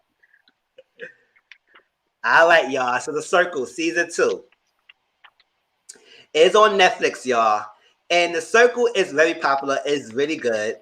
And when the first season came out, I watched it. I did a review on it too. And I did like an overall review of it. And it was good. I enjoy it because it's something different. It's not like the normal other stuff like that. Because if y'all don't know, The Circle is a social media competition where popularity wins. So at the end of the day, you do as whatever you can. You can play stunts and shows. You can be yourself. You could be anybody else. You could play form alliances. You could be a cutthroat, whatever. As long as you become popular at the end to win it all, and there's only one winner, then you good. Also like that. But you have to play the game. Because at the end of the day, it is a game. It's a competition. But you do not see each other at all. They're all in one building, they're all in their own rooms, in all house apartments, but they do not see each other or interact with each other at all. The only time you even see the person, if you get eliminated and they ask you to choose a person that you go to see, and then that person get to see you, and then whether they share with other people that they saw you or not, it's a fair game. Sometimes people say it, some people know. It's about strategy. And this game is all about strategy at the end of the day. all that stuff like that. And they had the season 1 circle. Yeah, season 1 of the circle. And I watched that. It was really good. The person who I chose as my top who won it, Joey, he did a good job. He played his thing. And so like that. Joey, it was either him or Siobhan. And it was the last 2 finalists, and Joey won the game. And I also watched the French and the Brazil one. I said, damn, I was Love Sucker so much. I watched those with subtitles as well. And those people who I chose my top won as well. So each person who won the circle was person who played themselves. So maybe we get the first time someone who a catfish won the show. We don't know, but it's all about popularity and being a person that played the game. And you only could talk through the circle screen called a circle. And it's a monitor each one of the rooms. You could do a single chat, you could do group chat. They play games, all that stuff, and it's about the mind game. At the end of the day, if I could sum all that stuff up, it's a mind game social media competition, and it's about popularity. So this screen I show right here is the top. It's the first 8 people to join season 2 of the circle. All right, and some of them play themselves, and some of them play as catfishes. And I will show you. First, top left right here is, let me get their names right. Jack. I'm waiting for the Italian season because I got hooked last year. Yes. The review we're going to do today is going to be episode 1 through 8. I did not see 9 to 12. That was this past Wednesday. You did? I didn't see it yet. So don't let me know. I'm going to watch it today. Okay, I'm going to watch it today, the last thing. So I want to, because how they end of episode 8. I said, season 2, they come up with the stops and shows. They is up the ante with the tricks. Wait. Because they all started to run together for me. I will play off of whatever you say because I don't know who you. I don't remember where season 8 was, what episode 8 was. Okay. So I will just okay. So I'll try and stay along the episodes that you're on because otherwise I'll be messed up. Yeah. So how we're gonna do with it? We're gonna try to go down the line how I wrote the thing, but it's gonna be muddled in. So we're just gonna talk about some of the things. We first met. Let me talk about the people. I was talking about Jack. He come in and he playing as a catfish. He gonna play a 21 years old named Emily, a sorority girl. I said, okay, he gonna play that little young girl, party girl, sorority type of chick, all that stuff as a Jack. He think he could get far, and he said he gonna be the biggest villain of Circle. I said, okay, how much bigger villain you are? Because what Emily is, she was playing that kind of. She tried the fence type of way. She can't be on your side. She can't be on your side. She tried the fence, and she was trying to play that little thing. So Jack was playing that angle of, she can't pick a side, but yeah, she say enough that people won't like throw her all the way into the bottom or throw her all the way to the top. She just right there, right? So that was that. Next to her was Chloe. She plays another show on Netflix called Too Hot to Handle. I didn't watch that show, but she said that a lot of contestants recognized her when she came in. So Chloe is the flirtatious, the flirty type of chick. She played herself because she was like, listen, why I play somebody fake where everybody know who I am anyway? So it's like, then play the thing and be myself. And she flirts. And she's very nice, something like that. When she came in a circle, she like,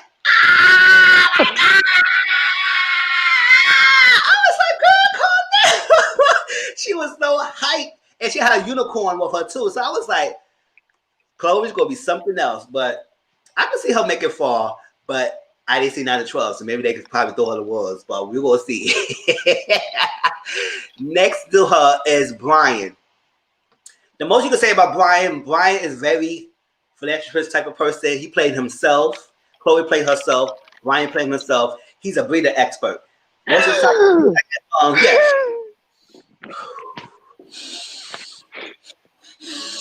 like, you put it on the storm. You better do something. He was a breeder expert, and he was nice. And some of the things that he brought about, I would say, okay, he's a really nice overall person. So nice. Yeah, so nice. And he was himself. He didn't know nothing else. He lead with the heart, not with the mind. He didn't play the mind strategy game. He played through his heart. And it could work to your advantage, and sometimes it could work your disadvantage. It depends who the people you're playing with. So, yes. Next to him is Courtney. He's in a part of the community, and he's an entertainment industry, but he didn't will not tell people he's an entertainment because he said if I say that, people gonna know something. They're gonna try to pick my mind because I played the game. I'm really smart with this, so he gonna play as a barista. But he played himself, but he changed his profession, and he's out. He was just like Courtney when he came in. Hey, that's like that. Was very loud and jumping up and down, and I was like, okay, it's too much. All right. And all right. So I have a question for you. Uh-huh. Okay. So would he, because he changed his occupation, would he be a catfish? Since he's not authentic to who he is, Yes. He's somewhat he is a not off. catfish. Huh? Yes. He's somewhat a catfish. He did change his profession. Okay. Why you scared to do entertainment? Because maybe because he was like, he probably think if they said entertainment, then they try to reel him out so quickly. And because that could be true. So he's a fish, but he's not a catfish. Yeah, he's just fishy. He's a little fish. fishy. He's a little fishy. Okay. You a little fishy. Got my side eye on you. Yes, because he said he would say that people will really gravitate. Was like really try to get him out because he plays the game well. So it was like, so let's play that way. Delisa, here go her right here under Jack. Delisa. She plays a catfish. She playing her husband, Trevor, and they got a daughter together. But she gonna play as she gonna single father. That's why this game is so interesting because you don't see the person. So she playing as a single father because she knows that she could get her a long way because not a lot of guys are single dads. There's a lot of single mothers, but you don't have a single fathers. So it's like she could play with the people's heartstrings and say, "Oh my gosh." A guy who take care of their own daughter and he's so good and all like that. It's like yes, and it kind of worked basically. So I don't know how far Delisa could go, but she's going further than I thought she would because I thought somebody would clock her right away. Oh no, one person probably actually clocked her, but that still ain't going farther. But she's still. So we got two. So she is a different person, but it's her real spouse's life. Yes. So she's pretending to be her. So I mean, I guess she's more like a fishy cat, not quite a catfish. Because everything else is right. So you're a fishy cat, and then we got just the fish because everything is there but the job. And we just got the full blown first one who's the catfish. Okay, so it's a whole so there's levels to this. Yes, levels to it. Yes. Next to Delisa is Terralisa. You know what? I thought Terralisa gonna make far. She make it further than that because Terralisa started that drama with her Savannah. That kind of blow her chances.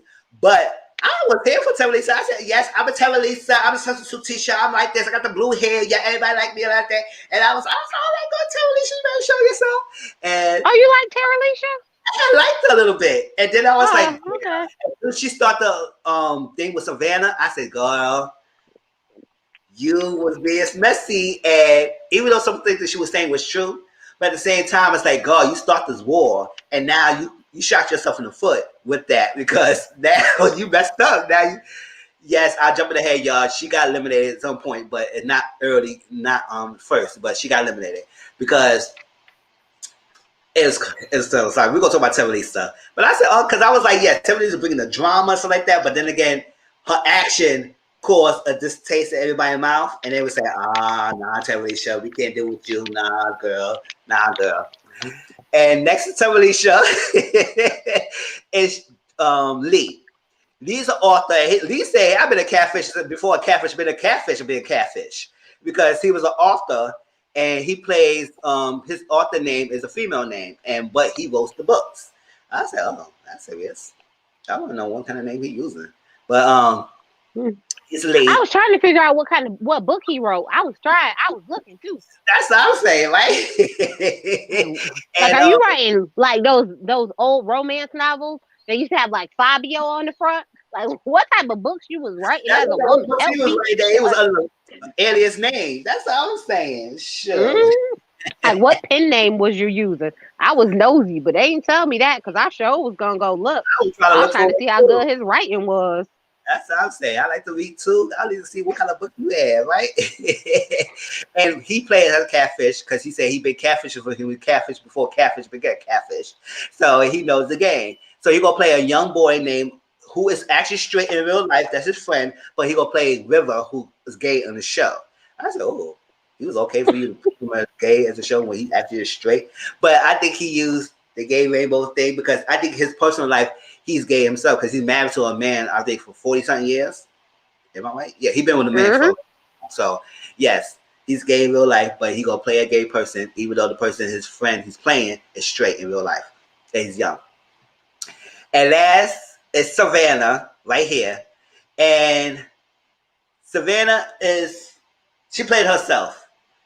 Good time girl, the nerdy type girl and everything. And let me see what else she said. And she's very nerdy because she's into math and science. She do data research. Oh, that's I said, okay. Oh, that's all right, Savannah. Awesome. So this was the first 8 people of the show. And that's all right too, y'all. So Okay, everybody. wait. Before we get started, from episodes 1 through 5, who is your number one pick? Like, who is your favorite? All right. Like I said, I had liked Terralisha, so she was my number one until she did that play the game. So I was like, okay. But based on how things going, I think Trevor can make it far. No. So from episodes, because you're doing 1 through 5 right now, right? I had Talisha on my top. Talisha was on my top. Okay. Talisha was on my top, and I did Chloe. Those two was good. Chloe was good. Okay. Chloe was herself. She could be herself, her flirty self, and she don't care. And that had my top 2. And I think Delisa, because how she played the game, I said, okay, yes, I think she could be my top. So like that.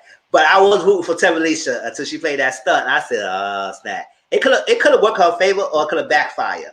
But in this case, it backfired. So I was like, oh my gosh. Okay. But yeah. All right. So they checked the profiles and everything. Everybody tried to get to know each other and all that stuff like that. And then the circle chat. And what's it? Let me see. Please say who. And they played the first game they played was they did a circle chat, and then they played the first game plays for who. And some things was Delisa, she said she lost her virginity and her mom walked in her, or her mom walked in her when she lost her virginity. I said, oh, okay. And that was who played the single father, Trevor. Bryant, the good one, he raised $10,000 to help his homeless friend get off the street. I was like, oh my gosh. I was like, wow, Brian, that was nice to raise that much money. And he said he gonna do it. He said, if I say I'm gonna do it, I'm gonna do it. And he did it for his friend. So that was nice. Ooh. I don't know what the hell that was. I think we all need a friend like Bryant. That's what I'm saying. I was like, okay. What was it? Chloe said she met a guy in a bar, and 10 minutes later, she booked a flight to Paris. I said, girl, you that free like that? I was like, girl, how you just gonna book a flight after 10 minutes meeting someone and say, oh, stuff? And then she said, obviously the person stood up and he say nothing, also like that. She hit him up and he didn't say nothing. But and Brian and Courtney said they're gonna be friends to the end when they first met because they did the first single chat. And that was cool. I was like, okay, Brian has made a connection with Courtney. And Jack, who plays Emily, did a girls' chat. And this is how that started because the girls said we're going to bond together. Jack, who played Emily, Chloe, Terralisha, and Savannah, they're going to have a girls' chat. We said, we girls got to stick together. So we go be the girl group and we going to stick to the end. We going to stick to each other. And that's it. They said, oh, yeah, we girls, we going to stick with it. We going to do it our stuff. All right. And Savannah was the first one who was suspicious of, Terralisha and Savannah, they were suspicious of Delisa. Because when Delisa said, what's the 411, they was like, hold up. 411? Who say that? And one single father way even said, what's the 411? That sounds like an old time. It's like, we know what's the info with the T. But when you said that, that was that. And then right off the bat, Chloe liked Trevor, and that's Delisa. That's her husband in real life. So from I there, mean, I wasn't mad at Chloe. I like Trevor too. I mean, there yes, wasn't much eye candy on the screen. I mean, so I guess I was like, for real. I would go with Trevor. As I was saying. And let me see. Do I? Let me see. Do I have the picture? Yeah, because you No. have to think at that time No. he was the well. Oh no, him and Bryant were the only two straight guys on the thing. Yup, that was. Yeah, that's true. So it's not Yup. like she had very many options. And if she is a known flirt, like that's what she does. Like you flirt with guys. I mean, technically, I guess you had to find where you could fit in at, and For real. those were the only two options. For real. And she was letting the heavy on Trevor because Trevor was a good looking guy. And I was say if I could put a picture, but maybe next time we talk about the circle, I'll put Trevor pictures up. And yeah, he was a good looking catch. I said, all right, Delisa, you chose a good husband right there. And he did a little video. Okay. So after all that stuff was happening, they were making a little single chat and a girls chat and all that stuff like that. They had their first ratings. And how it is usually is true but awkward. Yes.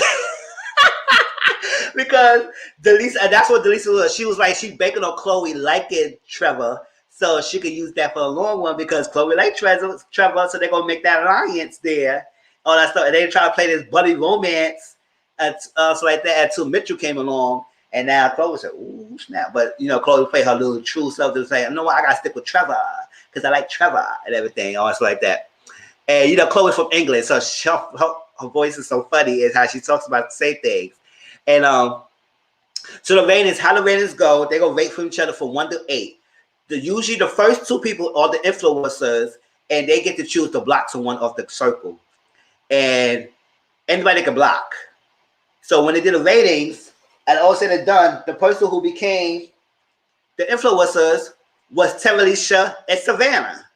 So they was the first two to influence the game. And no, they said the ratings and they start the ratings, and then how Savannah and Delisa connected because Delisa single chat Savannah and they talk about single parenthood and how he's a single father and Savannah grew up as a single parent household. They connected as that, so they formed their bond from there. I said, "Oh, okay, we'll see how that goes." And they said, "We got each other. We here. We not here, but we here. So we got each other." And that's that. And before the ratings, tell me how you feel about this couple. No, that's couple. These people so far before the ratings. Um, I'm on my Issa Rae tip. I'm voting for everybody black. I'm voting for everybody black. So I guess I'm going Trevor, then Courtney, then Tara Alicia. That's gonna be my rankings right there. Uh, And then if all the people that look like me gotta go, then I guess I'm gonna start working with the rest of them, yeah, which is sad. But hey, it is what it is. But I do appreciate the fact that um, Trevor was strategic. Like it yeah, was very strategic, but it was like low key strategy, which I think is also what helped play it off. Because when we think of the stereotypical man, we don't think like low key, like conniving. We think of very bold, very direct, very, da da da yeah, da, ask you the questions, whatever. But because it's like very chill and cool and let's just be friends. I'm not trying to I flirt a little bit, but I'm not trying to get with you. Oh, we could be best pals or whatever the yeah. heck that girl said. Or we could be like siblings, like, oh, big brother, little sister type, da da da da da. I think because it comes off like that, it's very, like, oh, unassuming. But I would say that as much as I I didn't not that I didn't like Chloe. I found Chloe to be very annoying. Yeah, she, But it's because she was so hyper. yes, Like she came in screaming on the unicorn. I was like, oh, she is. a lot. Yeah, she So was. I found her to be very Yeah, hyper. calm down, Chloe. Yeah, yeah, But I don't trust Lee at all. Like, which is what River. His name is River on the thing. I Yep. don't trust him at all, and I low key kind of don't trust Courtney. Yeah, I don't really care for Courtney like that either. I It's don't. something. It's something about that that just feels very. But what I would say was, um, do you think Savannah kind of had a crush on Trevor, or do Savannah. you think, yeah, like because she seemed very excited when the private message came, and Yeah. very like, ooh, kind of. I don't know. So it just, I was like, huh, there might be something to that. Sure, y'all. When I showed Trevor, that's it. Trevor was fine little piece of candy. So I was like, I can see why. But yeah, they connected with that, and that's helped play save. We're going to that. So ratings is they rated each other for 1 to 8. And the first two people who became influencers of the Circle season 2 was Terralisha, who next to Lisa with the blue hair right here, and Savannah, who's in the end, the bottom right, the end here. They became two influencers. And the Circle said you get to choose one person to save each. Savannah saved. No, let me see. Let me see. Yes, Savannah saved Trevor. Yes, Savannah saved Trevor. And Teresa saved Emily, who's Jack. And it was funny because Teresa said, hold up. You was with girl power. Why you didn't say Chloe? Why you didn't say Chloe and everything? It was like, hold up. Why you chose to say Trevor? And because that's that connection that Delisa Trevor had with Savannah helped Savannah help Trevor get saved. So like that. So that caused tension right then and there. But wait, do you think that it was also the problem because Tara Alicia and Savannah originally bonded over not trusting Trevor, Yes, that and then also. she Yes, and then, yes. then she kind of like switched up Saved and up, saved up. saved, Yes, which yes, made her look kind of like, girl, are you lying to us? Are you like are yes, you being two faced? Like, what are you doing? yes. Tamisha did have an issue with that because she did supposed to save the other girl, Chloe. And with Tamisha, I think Tamisha did talk to Chloe. I remember that. We're gonna talk about that. But yes, yes, I did agree because it was like also we both were suspicious because Tamisha and Savannah both said that they was suspicious of Trevor. And then she said, "Oh, now you saved Trevor." I said, "Okay, girl, we see you." All right, so let me see. So after they had the old lady and they said who the influencers or like that, people had to do their strategy because they know what we gotta talk to each other. We gotta whatever. We stay here. We gotta protect each other. We scrambling because we don't know who gonna leave. All that stuff like that. Since Emily and Trevor is saved, they cannot get eliminated. So Chloe and Emily talk, and they mainly talk to Savannah, and they asked her, "Why did you save Trevor? Why you save Trevor?" And I guess something like that because Chloe was pissed off. She said, "That piece of B." I was like, "Oh, Chloe, you cursed," and she cursed everything. And they said, "Why she saved Trevor?" And Brian and Terralisha talk because Terralisa and Brian supposed to be that big sister, little sister thing, and they talk about and he basically mentioned a lot of stuff that he was going through. He was addicted to things. He was a bulimic, and he turned himself around. So Terralisha had a heart because she wanted to. She basically said, "Okay, I got you. I'm gonna try to save you because I need you here more." All that stuff. And they did a poetry slam. They had to do poetry for the top two influencers to sway their votes. So Courtney and Chloe did the best. And Chloe said, "Tell Alicia, you are Tisha." I said, "This is so funny." She, all that stuff like that. And Courtney did his thing. Um, and he said on his poem, he said, "If you save me, Savannah, We will be allies. Allies. And people say, why you announce that on everybody to know that if she saves me, I know it will be buddy buddy. It's like that. So if you save me, we're gonna be allies, and I got your back. And basically, they connect. They connected really well in this competition. So that kind of helped save thing. That's what I'm kind of like. I'm jumping ahead. Why nobody really thought we get to that. All right, Brian and Viva talk, and this is how they became close. Cause Lee, he got that soft heart, and Brian speak for his chest and not from the mind. And he gave his the thing is that how they understand each other. They would talk about their heartbreak. My first heartbreak, and I lost my love of my life, and this and that. And they good, you know, the River was soaking up Brian, and he said he's a good guy, and he was toast. I was like, yeah, Brian was nice and everything. And I said, I wish they played the nice boy off like that. Courtney and Savannah talked, and Courtney and Savannah, yeah, they connected. That's how they connected because they said, I say we will go so like that, and they connected with each other. They said, oh yeah, we got a lot of similarities. We like the same things. We this and that, all that stuff. Eastside and Viva and Teresa talk as well, and oh yeah, Viva was doing that big sister with Teresa. It wasn't with Brian. It was the with Viva. So that was that. And Chloe and Trevor talked, and it was flirting heavy. I said, all right, Chloe. All right. And this is where Teresa and Savannah went to the hangout. Because the hangout is when the two influencers talk to each other, do the screen, and try and see who they're going to block. So before that, what are your thoughts about up to that point?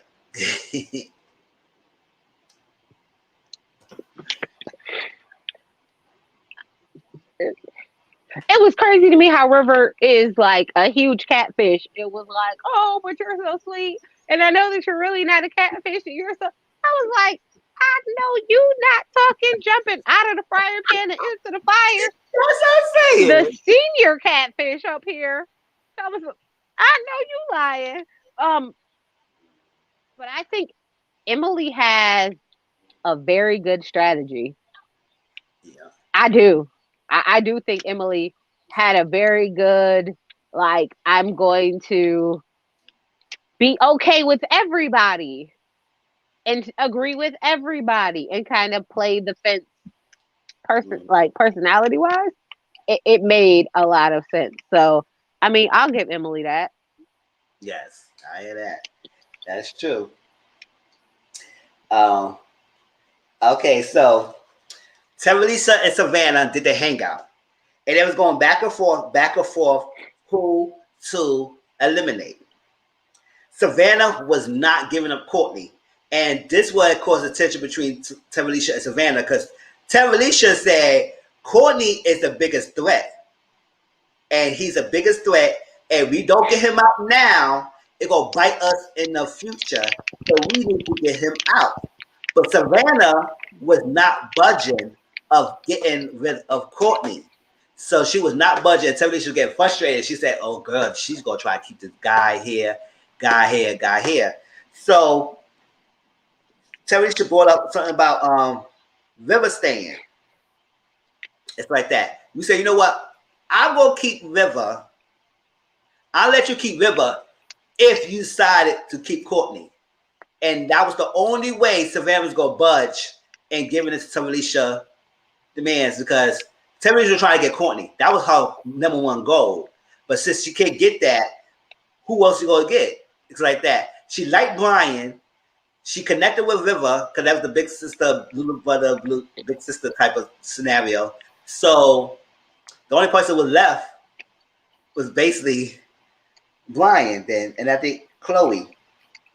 So, and Seven said, I say River, you gotta agree with Courtney. So they knocked those two out the way. So it was out of thinking Brian and Chloe. And it was going back and forth, back and forth, back and forth about that. And long story short, Brian was the one who got eliminated and everything. So I was like, oh my God. And then Savannah laid it to Teresa to give the news of it. And she said Brian is eliminated. And everyone's like, oh my gosh, Brian. Yeah, this is like Brian, the nice guy who got eliminated. Yes, everything. And then Lee was very hurt by it. That boy had the waterworks up to the storm. He was like, Oh, he was very emotional of freaking Brian going home. Brian's the one who's between Chloe and Courtney right here, the pink shirt right here, the breeder expert. He was that. And that's the after that happening, Brian get to choose one person to meet, and he decided to meet Lee. And he went to see Lee, and they connected. And Brian said, I speak from my heart. I was in my I was in my mind. I played the game. I was myself. I was truthful. And that's what it is. I have no regrets. And he said, just play the game, do well, and you continue on. And it's sort of like the connected. So that was that. And Brian did his news feeds, and he had the video. Everybody said, oh, he say who he say he is, all that stuff like that. Now, that's that. After they had that video, no, before I go that, Tracy, let me tell you about your thoughts of the strategy of Tarilisha and Savannah up to that point that Lee left and did the video. Savannah should have listened to Tarilisha. She should have listened. She should have listened. She knew what she was talking about, but you don't listen to nobody because you apparently had your own idea of what was going on. But I really do think that they allowed themselves to get so caught up in it that they pulled themselves down, boy. Did they ever? Yes, they did. Definitely did. All right, so they had a group chat and they asked, River asked how everyone feel about it. Savannah said, and this had a breakdown between Savannah and Tarilisha happened, and that of course they both their downfall. Right? Savannah said, I was so heartbroken that it happened. I didn't want to see his go, and that's so heartbroken. It was a hard decision. And so like that. Tarilisha said, be what? No, we not. So Tarilisha did a cryptic message. She said, I definitely didn't want to see him go. And leave it like that and let other people solve between the lines and read between the lines. So when people read that, they was like, oh, wait, hold up. So Tarilisha didn't want Brian to go. So it was all Savannah. And she said she was so heartbroken that Brian was going to go. Then everybody was like, oh, it's not. So Savannah was like, I know she did not throw me on the bus. She definitely did throw you on the bus. Savannah, she definitely threw me on the bus. And this is when they announced the new player. And I'm going to tell y'all this. I rolled my eyes so damn hard when they announced the new player because I was like, ain't no other way these people going to think they even talking to a popular celebrity pop star in back in the day, Lance Bass. I rolled my heart so hard. I said, oh, no, they didn't. I said, how? And I tweeted it to my tweet. I said, how do they think they talking to a freaking Lance Bass? Even though you don't see each other, and I can understand they can say, okay, we don't know who she is, we can't see each other, it could be possibly talking to Lance Bass. But I said, why would we need $10,000 anyway? Was it $10,000 or $100,000? What was it? No, $100,000. So why do he need that money? He's not broke. Even after NSYNC, he's still making money from that, and he's doing good well now. So at that, I was like, he don't need that money. So why are we talking to Lance Bass? So I was like, okay. And I'm gonna show who she is because I did another picture of Lisa. Tracy, what you thought when they announced the last Bass gonna be the next contestant?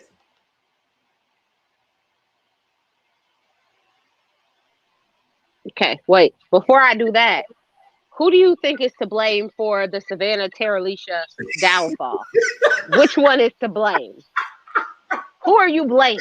You know what? To be honest, I am on Tarilisha's side. You know why? Because Savannah did make some promises that she couldn't keep. She did not keep her promises. And the fact that she said she was so heartbroken and living in Brian, I said, no, girl, you was not heartbroken because you were so hell-bent. You saved Trevor. you did not want to back down with Courtney. Even Talisha was trying to say he's a bigger threat, and you was okay to get rid of River, but the only way you gonna save Courtney if she agreed to save River, she agreed to save Courtney. So I kind of agreed that she was not heartbroken if eliminated Ryan. The fact she was. But I was like, maybe somebody should have held that off a little bit before she threw her off the bus that quickly. So yes, Talisha did start it, and I was like, gosh, and this is that, and they never picked back up from there. So I agree with Talisha and Savannah out, but I did not agree that she should have did that quickly. She didn't do that early. So what you thought? What you thought, Tracy? 100% blame Tara Alicia. You put the cart before the hearse, girl. You went too quick, too fast. You don't even know them folks good yet, and you starting drama, girl. She did that. Doing the most.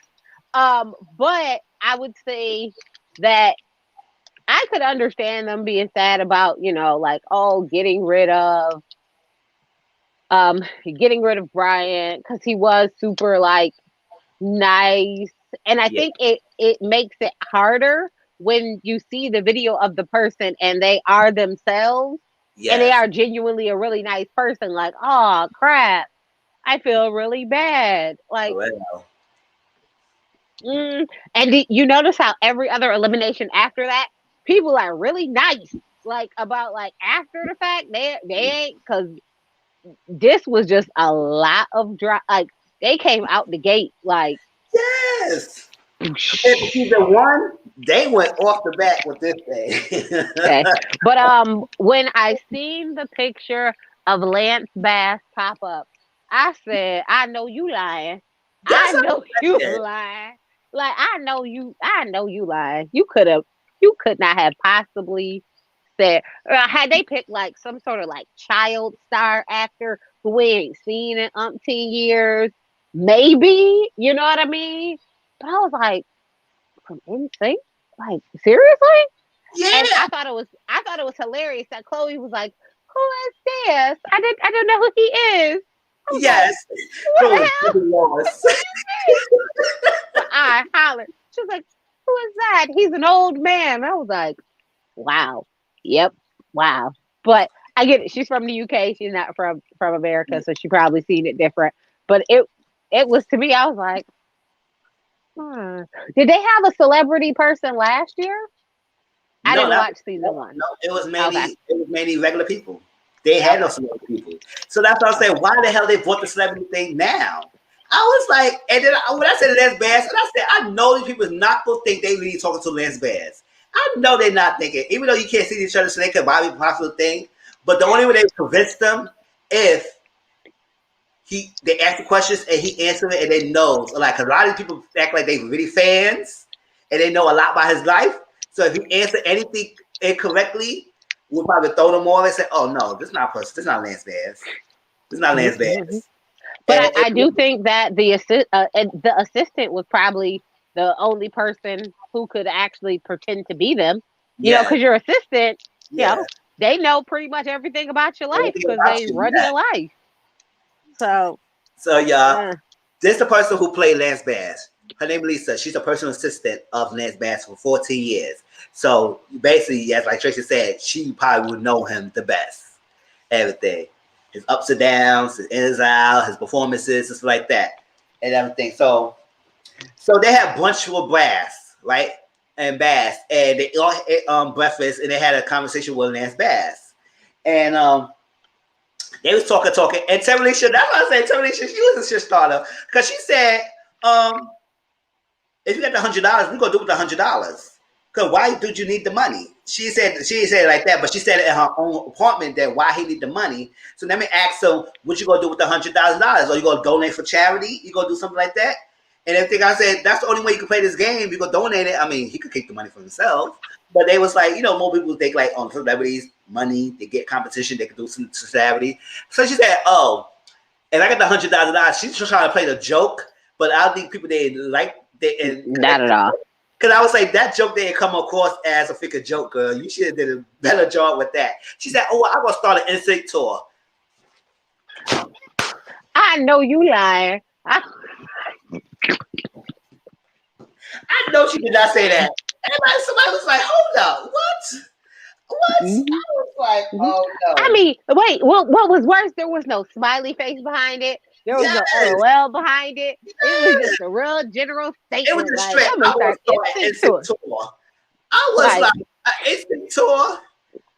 Who want to come back and do now, an instant tour? It's like y'all have. It's not like when y'all all came together and say, "You know what? We're gonna do one last tour for the girl." Yes, Auntie Mama. Yes, she did that. She said, "I'm gonna start an instant tour."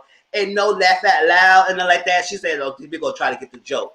I'll say, no. no. So Look, no. Delisha No. was the one who was suspicious of Lance Bass because she said, "Hold up, that don't sound right. That don't sound right at all." So like that. Listen, I was thinking it was gonna be like, oh, I'm gonna donate this to charity, or we're gonna start like an in sync animal shelter for pets. Yeah. Like something like that. Something you're like, oh, okay. It's the in sync animal shelter for pets. Like, oh, that's so cute. No, I'm gonna start an in sync tour. I was like, oh, Yes, I girl, know. they better send you They better immediately send her home. home immediately. When I heard that, I said, first of all, I rolled my eyes when they announced them. And then the second one, when she said that, I said, oh, no, no, no. But they ain't pressed on at that because they was like, oh, okay. They said, okay. So Emily and Trevor talk. And Emily mentions Mr. Saquon. No, Delisa, who played as Trevor, her husband is a big, I think, Giants fan. I'm not into sports, but I think he's from the Giants. And she was like, "Who's Saquon? Who's Saquon?" She had to get her book. She said, "Oh, my husband wrote it down. My husband wrote it down. Hold up.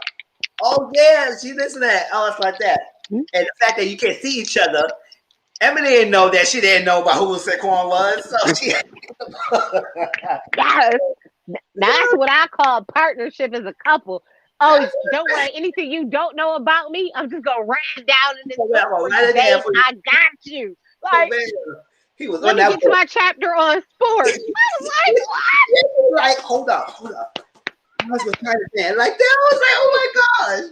When So I she seen that, I was like, yes, that is dedication well, to you your get that money catfishing. out of That is college, girl. dedication. Oh man. Because Delisa was stunned real quick. And she bounced her back. And she was like, yes, he probably knows sports. I said that's that all guys know sports. But good thing her husband was a fan of Giants because she said it. She bounced back. But wait, didn't you see how it was funny that he was like, most girls wouldn't even know this. Why does she know this? I was like, oh, that's my first indicator that somebody catching on. Like, she Yeah. might be a catfish. Like, I she might said, really be a yeah. guy. Wow, she into sports because she said most girls weren't into sports. But she said she can't be stereotypical to say that some girls will be into sports, but she said most girls are not. So she said, how she know about the Giants and everything? And I know about the Giants. Huh. Look, I definitely knew I didn't know he was out due to an injury. I was like, Yes. huh, that's a And good question. I was like, oh my gosh. I said, okay. Um, River and Lance talk, and they connected. I forgot what they connected about, but they connected. Oh no, Oh goodness. he was a fangirl. Fangirl six. So he was like, oh my gosh, I can't I talked to Les Bass, and everything. I was like, okay, all right, Lee, calm down. Also. And Savannah and Courtney talk. And Savannah said, you can't trust Terelisha. You can't trust her. Don't trust Terelisha. And Courtney was like, because Savannah told Courtney that Terelisha was trying to get him home. And that's why he had Terelisha on his back. It was like, oh, she tried to get me out of here. And I was like, all right, I got you. And that's what Terelisha, Chloe, and Emily talked. And Terelisha would say, Emily is not truly a girl gang. Because at the minute she had the chance to save you, Chloe, she not saving Chloe. And then Chloe said, oh, that's such a B. I like, she didn't want to save him. So now they are side-eyeing Savannah, and they asked her out to figure girl game because Savannah didn't keep her word of saving the girls. And because she saved Trevor instead of saving Chloe, and she was down to the last two, Chloe and Lion, and she didn't bat an eye trying to save you. So Talisha had Emily and Chloe into the Emily. Y'all know Emily's Jack. That's the guy. Everything. So now the truth or dare, and I said, baby, when the truth or dare came out, I said the claws start clubbing out. I was like, oh snap. So River Truth was the circle asked River, who you think will be the next influencer? And River said Emily. I said, okay, cool. Courtney did a dare, and they dared him to put many clothes on. I said, what the hell is going to be there? Nobody going to see you even. You can lie. You can sit right in the couch and act like you put 20 clothes on and say you put 20 clothes on. We as a viewer could see it, but they couldn't see you. So it's like, no, I put 20 clothes on, y'all. And I'd be sitting there right in that couch, eating, drinking my tea. I was like, I ain't put shit on, y'all. But he did it because the camera was watching him. Emily did a dare, and they dared Emily to choose your BFF. They said whoever they chose, the person chose, they're gonna know that person clickish. So Emily did an emoji to Chloe, because you know, girl gang supposed to be together, right? And Talisha did the truth. I said, "Oh, girl." Oh. But Talisha, they said, "Who you think is the biggest game player?" And Talisha said Savannah because she didn't keep her promise. And Savannah said, what? And it went back and forth, back and forth, back and forth. And she is not a threat to me, y'all. And she said, nope, she didn't keep her promise because when she supposed to save someone, she did not save the person and she chose someone else, so she can't be trusted. She playing the game. And Savannah said, I'm coming back. So she chose truth. I said, ooh, this coming out juicy, y'all. And Savannah said, who do you trust the least? Savannah said, Talisha. Everybody knew she was going to pick Talisha because Talisha said Savannah. So Savannah going to say Talisha. And she said, Talisha said one thing, it doesn't mean another, and she do another. Because of her, some of you are still here. I was like, ooh. And Delisa was like, oh no, she probably call you out and you didn't want to say nothing because after that, so Talisha ended the chat. She ain't want to play no more. She ain't coming, she ain't gonna say no more. She leave it like that. I was like, y'all, they were going blow for blow. So Tracy, how you feel about that point until that point? I thought that was some good juicy TV. I was like, oh, this is nice and catty and juicy and kind of cutthroat, kind of low, but still not too bad. So I was here for it. So the truth or dare game definitely allowed me to see them a little differently. And when I say a little differently, I mean it really allowed me to see that Emily was like two-faced, and she was like really trying to, oh, how do I figure out who do I pick? Who are they gonna know the lines? I was like, oh, Emily is like really, really playing this game strategically. I hope they get Emily catfishing stuff up out of here. But then once Tara Alicia and and Savannah got back into it, I was like, oh, they is not letting up, huh? They just gonna keep going. They don't care.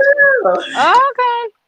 And it was like, influencers. So how the influencers is bigger than each other like that. I was like, oh my gosh. Exactly. I was like, and since then, they couldn't bounce back. And we're going to go to that. Wow. Savannah and Trevor, they talk, and Trevor believes Savannah. All right, there.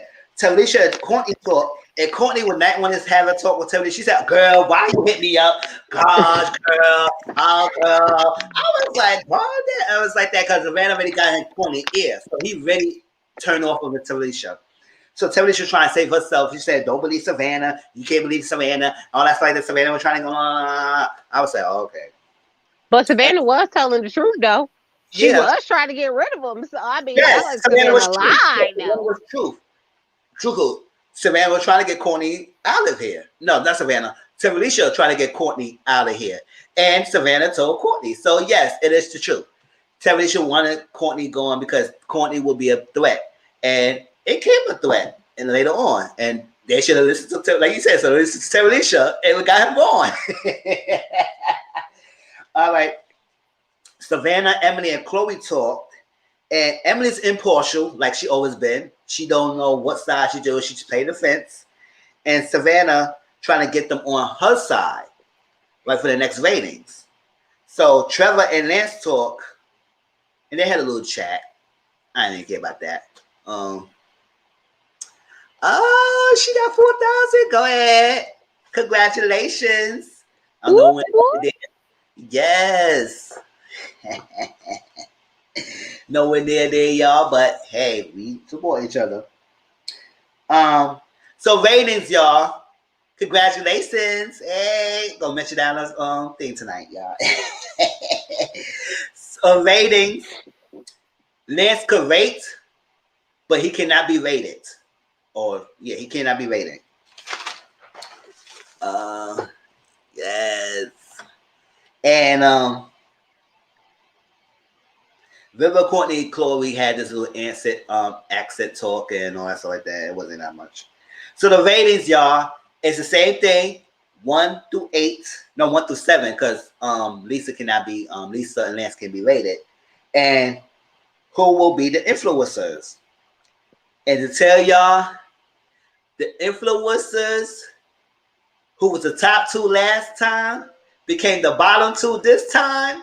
I was like, oh, that was complete 180. It's like, yo, how you was in the top?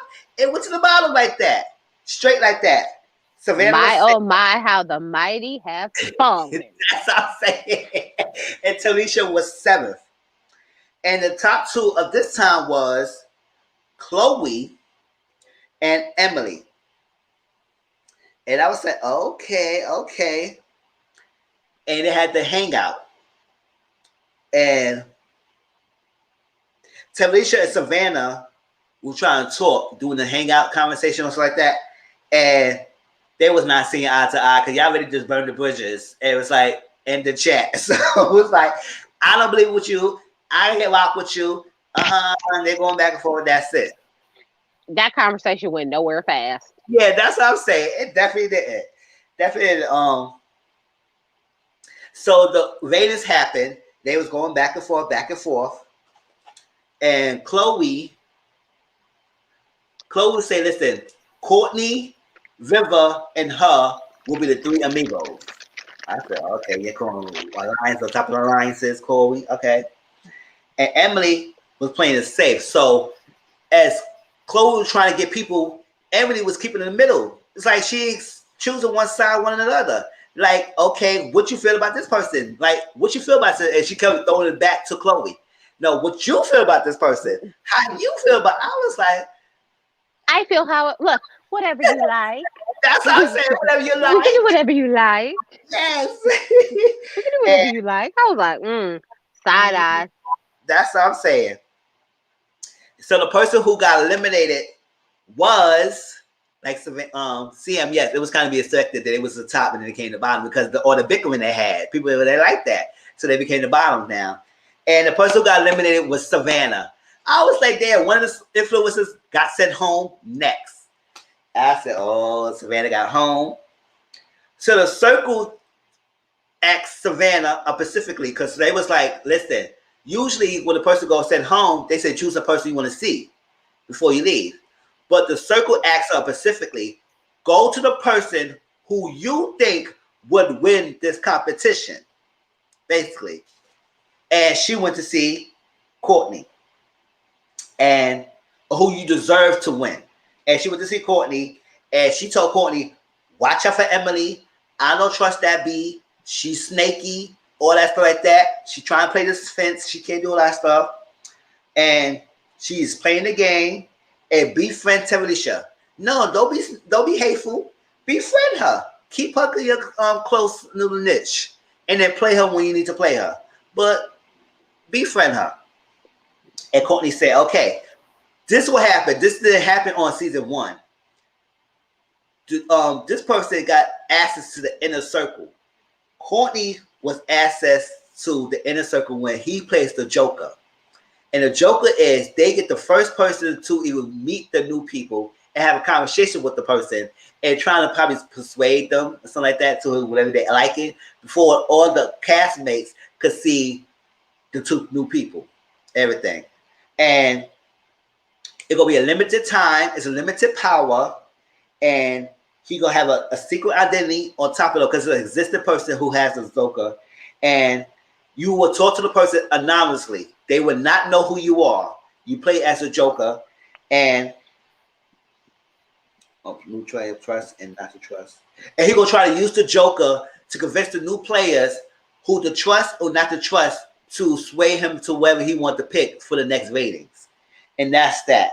And Savannah got her news feeds, and she said it's multiple snakes around here. Do not believe anybody and have your back. I said, okay. All right. So how you feel about up to that point?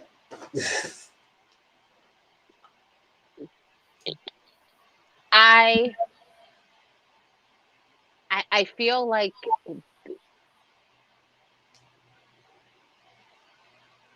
Savannah could have, because she was leaving anyway, she could have given a little more shade or context to who she was talking about without giving who she was actually talking about, because it was shade, with very general shade, and you would just assume that it was towards Tara Alicia, you know what I mean, because they didn't like each other, and not necessarily to Emily, who I think the shade was truly meant for.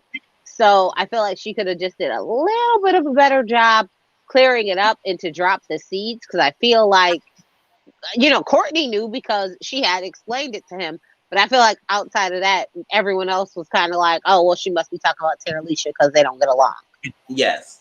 Mm-hmm. That's true. Because if I'm going to leave and I have to plant some seeds, I'm planting some good seeds when I leave. Well. Mm-hmm. All right. That's off my phone, y'all. I get back to the word. All right. Circle chat. Oh yeah, so after that freaking news feed, they had a circle chat. And tell me what she said, I need to get y'all to see me, the real me and everything. So that's when people start thinking that she's a catfish, because she said, oh, you gotta know the real me. All that stuff like that. I said, oh well, they thought you was the bitch, the B, and now you gotta get to know me. Yes. So I try to get that face out. Yeah, I told her back after I finished. All right, so Terry Vanna's gone. Brian's gone. We got Lance Bass. So they said, we're going to bring 2 new people back in the chat. I said, okay. And I'll show you who their parts, the people are. Let me exit this out. We got Mitchell right here. And if y'all watch season 1, Mitchell is the brother of the mother and the son duo that entered the chat, entered the competition. They didn't make it to the end, so they got eliminated. But there was a duo, and he's the brother of that family. I said, oh, okay. Keep it in the family, y'all. Yeah, that's what I say. Keep it all in the family. Yeah, that's what I say. Keep it in the family. Mitchell, good looking guy. And Kat, gorgeous, tall little woman. Tall woman. I said little woman. That's an oxymoron. All right. Kat. Yes. And she's she played ball. Yeah, she plays volleyball. Volleyball. She's a yeah. volleyball. Mm-hmm. Volleyball player and everything. Nice, good looking, tall. She's very competitive, so she's good for this game and everything. And Mitchell and Kat connected because they the new players. So they formed their little bond. And this was the Joker had their chance to talk to them, because they get to talk to them. The Joker get to talk to them before all the other people get to talk to them. And Kat right off the back, looking at the profile, and she was checking profiles, and she did not believe Lance, and she immediately clocked that Emily is the dude. Yeah, she did. She did clock Emily's a dude. And Mitchell is also suspicious of Lance. And he also mentioned he's a virgin and all stuff like that, but he's a ladies' man, but he's a virgin. I said, okay, that's nice. And the Joker talked to Kat and Courtney and said, listen, share info remain private until circle left. And they say you gotta keep the information that the Joker shared with you until the Joker leaves the chat with everything, and or leave the circle. And the Joker was saying, "Oh, what did it say? Two-Face? Two-Face who? Who's Two-Face?" Wait, but that's the part that I didn't get. How do they know when the Joker leaves the circle? Cause, or That's do what they mean the circle chat? Cause I look, was how in do they the circle know? chat. Yeah, Oh, cause I I was was like, in the how do same they? thing. No, cause no, I don't think they said chat. I think they said once they leave the circle, Yeah, cause they yeah, was they said the not supposed to circle. tell anybody else that they had talked to the Joker. I was like, but how do they know when the Joker is gonna leave? Like, I That's didn't understand that. I was like, how do they know when the Joker leaves? they said that unless they say that the Joker is not available, because remember they did mention the Joker and the Joker's Mm-hmm. power like that, and then that Joker would no more have the power. I guess that's the point they would say this they're gonna do the shit. Oh, okay, okay. Because I was confused at first too. I said, okay, if they don't know who the Joker is, how they gonna know the Joker's leaving the circle? So it's like, yeah, I was confused as well. Everything. So Joker said someone's Two-Face. And they thought they was having them thinking that it's Emily because he was trying to get Emily out because Savannah told Courtney to watch out for Emily.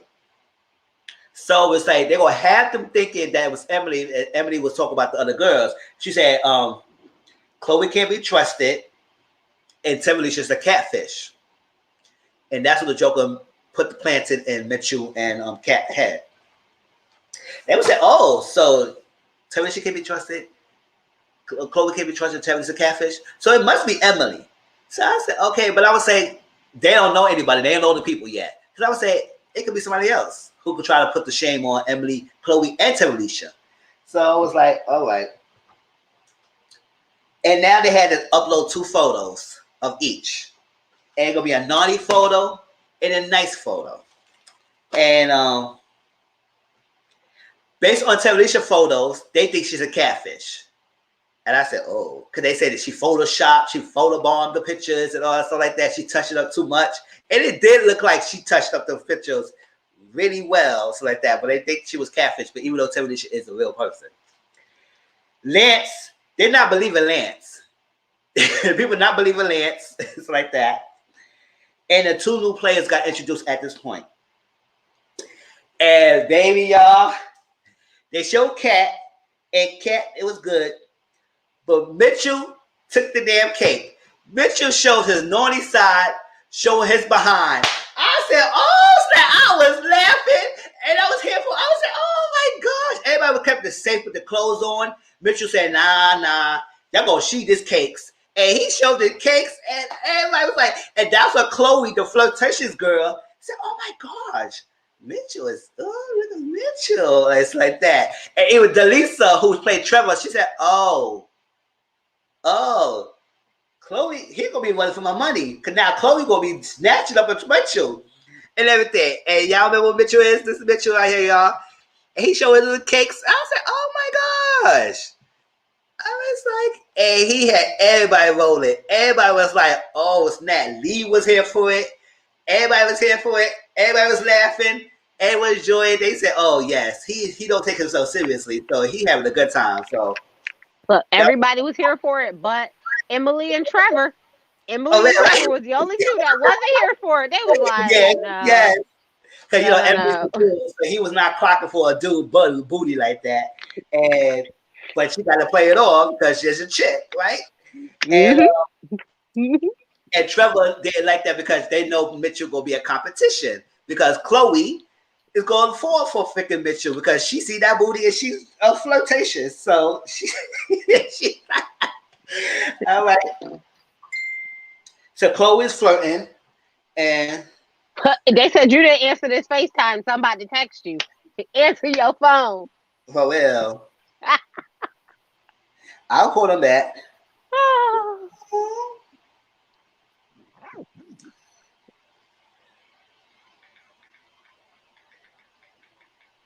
Okay, so now that they've introduced Uh-huh. 3 new people, because now it's Lance, Kat, and Mitchell.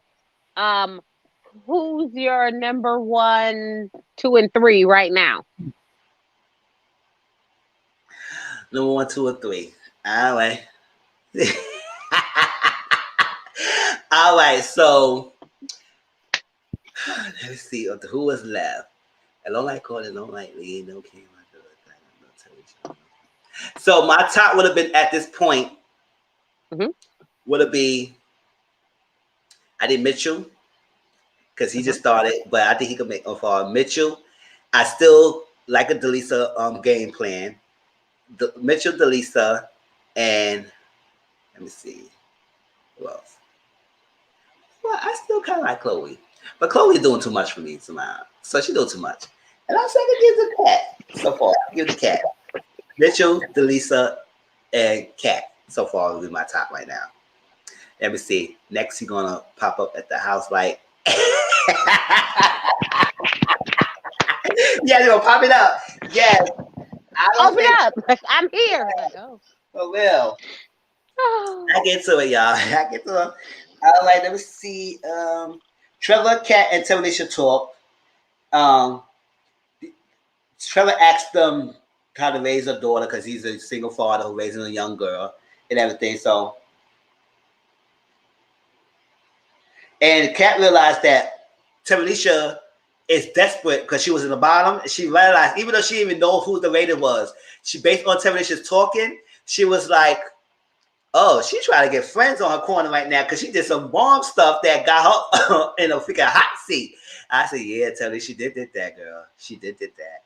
Tony, she did mess it up. But that's what it was.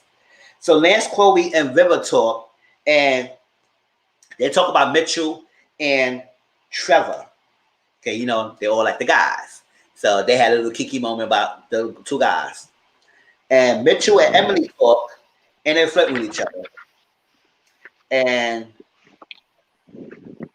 Emily told Mitchell that she and Chloe was influencers, and they got each other's back. Whatever. I think Emily told Mitchell they got each other's back. And the Joker had one final mission. The Joker mission was to choose a player to be the influencer of the next rating.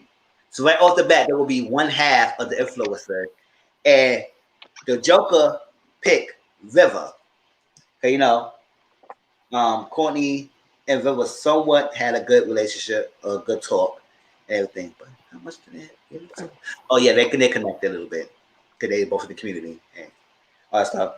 Emily and Courtney talk, and they mentioned that Chloe, River, Emily, and Courtney will form an alliance, a somewhat alliance. I said, okay. And then Mitchell and Chloe talk, and they start doing more flirting and all that stuff like that.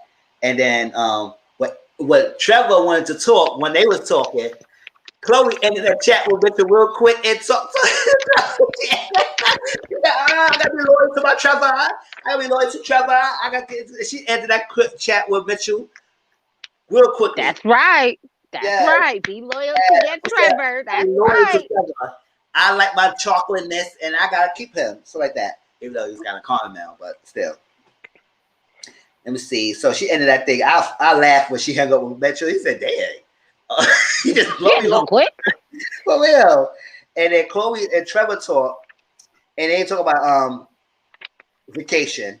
And Chloe still like Trevor more, so Delisa's playing that game. I like Delisa. Smart woman. Smart Yeah, woman. That's and they right. play battle art, but the pancakes. And Kat and Trevor won the pancake challenge, whatever. And the circle told the Joker in play one of them has access, bitch.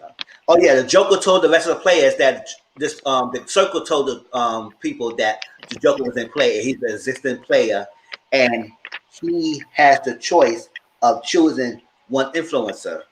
And this is where people trying to put together who is the Joker. Because they would say, hold up, who's the Joker? This is the last final thing. So after this thing, Joker will be no more. And that's where they're going to be able to reveal what they said. And, ooh, what was it? Who? Oh yeah, because the Joker picked one influencer, so it was going to be only one number one. Whoever's in the number one spot will be the next influencer with River. And once again, Tevalisha and Cat talked. Let me see. He didn't tell the truth. Oh yeah, that's what Cat told Tevalisha what the Joker said to them and everything. And Tevalisha thinking it's Emily. So they said, watch out for Emily, y'all.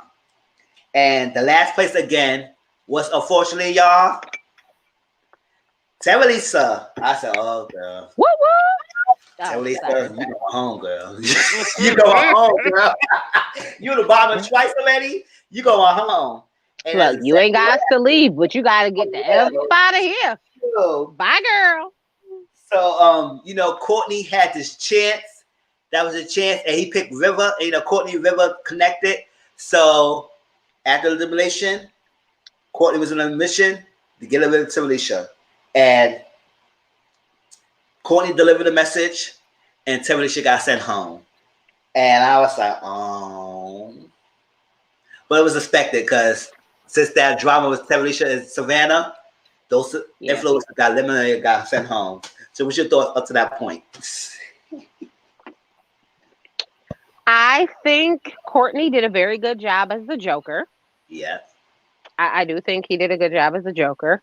Although I'm not the biggest Courtney fan, I do think he's playing the game very wisely to ensure that, his little circle of people stay together so that he can, make it to the end.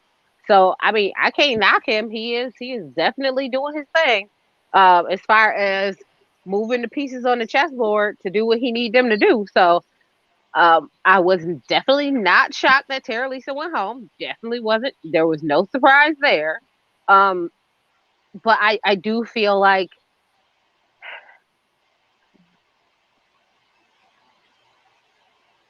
is Chloe the most popular, which is why she got picked, or is Chloe the most not? Oh gosh, what's a polite way of saying this?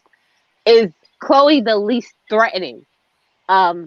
Strategically, is she the most least threatening person? So that's why they're kind of like, oh no, she's good because when it comes to strategy wise, she's probably the most least threatening person on the show. Yeah. Does that make sense? Yes, let's keep playing it because she's gonna be loyal, whoever she's gonna be loyal to, and she's gonna keep her saying she's gonna play the game. Yes, and they don't think Chloe as a threat. So they say, all right, we're gonna keep her in this competition for now until we deserve we don't need her anymore. But yes, I do see that's a strategy. They don't see her as a threat, so they keep her in there. So Tevalisha just got to choose to pick someone who could see. And Tevalisha went to see Chloe. And Tevalisha told Chloe that she thinks that Emily is going to be a joker because at this point, Chloe thought Tevalisha is a catfish. And she had her more. Tevalisha is a mother-effing catfish. Catfish. And they put it down. So Tevalisha told her, hey, put it down. Instead of hang the light up, all that stuff. I said, oh, she said, why you think I was a catfish? She said, I didn't know it was, I thought it was a catfish, but you will. All that stuff. And it made Chloe a little suspicious of Trevor. But I'm trying to remember why she thought she was suspicious of Trevor at that point. Because she was wrong about Tara Alicia, so she was like, am I wrong about Trevor? Oh, yeah, yes, that's what it was, yeah. Because I said, what, you was suspicious of her? But yes. So new feed, Tevalisha to her video. And she said, watch your back. Joker, cause whoever you are, karma gonna get you, gonna be full circle, and it gonna bite you in behind. So Courtney was like, oh girl, yeah, whatever. And yeah, so Chloe revealed to people that Tevalisha went to see her. I said, girl, you could have kept that information to yourself, but oh well. She said it. Even though nobody thought of it because she's not a threat. So she said it, she said, okay, she went to see you. But she was mad that people thought she was a catfish. She said, yes, everybody thought I was a catfish, but no, I'm no catfish. I'm a real bee. And all that stuff like that. She said, all right. So Lisa, Kat, and Mitchell. Lisa's the one who played Lance Bass. Kat baited Lance with a question of the past and see if it was a catfish or not. Yes, Lisa dropped the ball. Shocker. And Kat said, "Got you. You a catfish. That's it. Got you a catfish and everything." I would say, "Oh snap, Lisa. If you don't remember what the hell Lance wore at that time at this place at that time," I said, "Listen, I don't know." At least something like that. I did so many shows and special shows. I don't remember every clothes I wear and everyday outfits. Maybe some celebrities do remember every outfit they wear, but I don't know.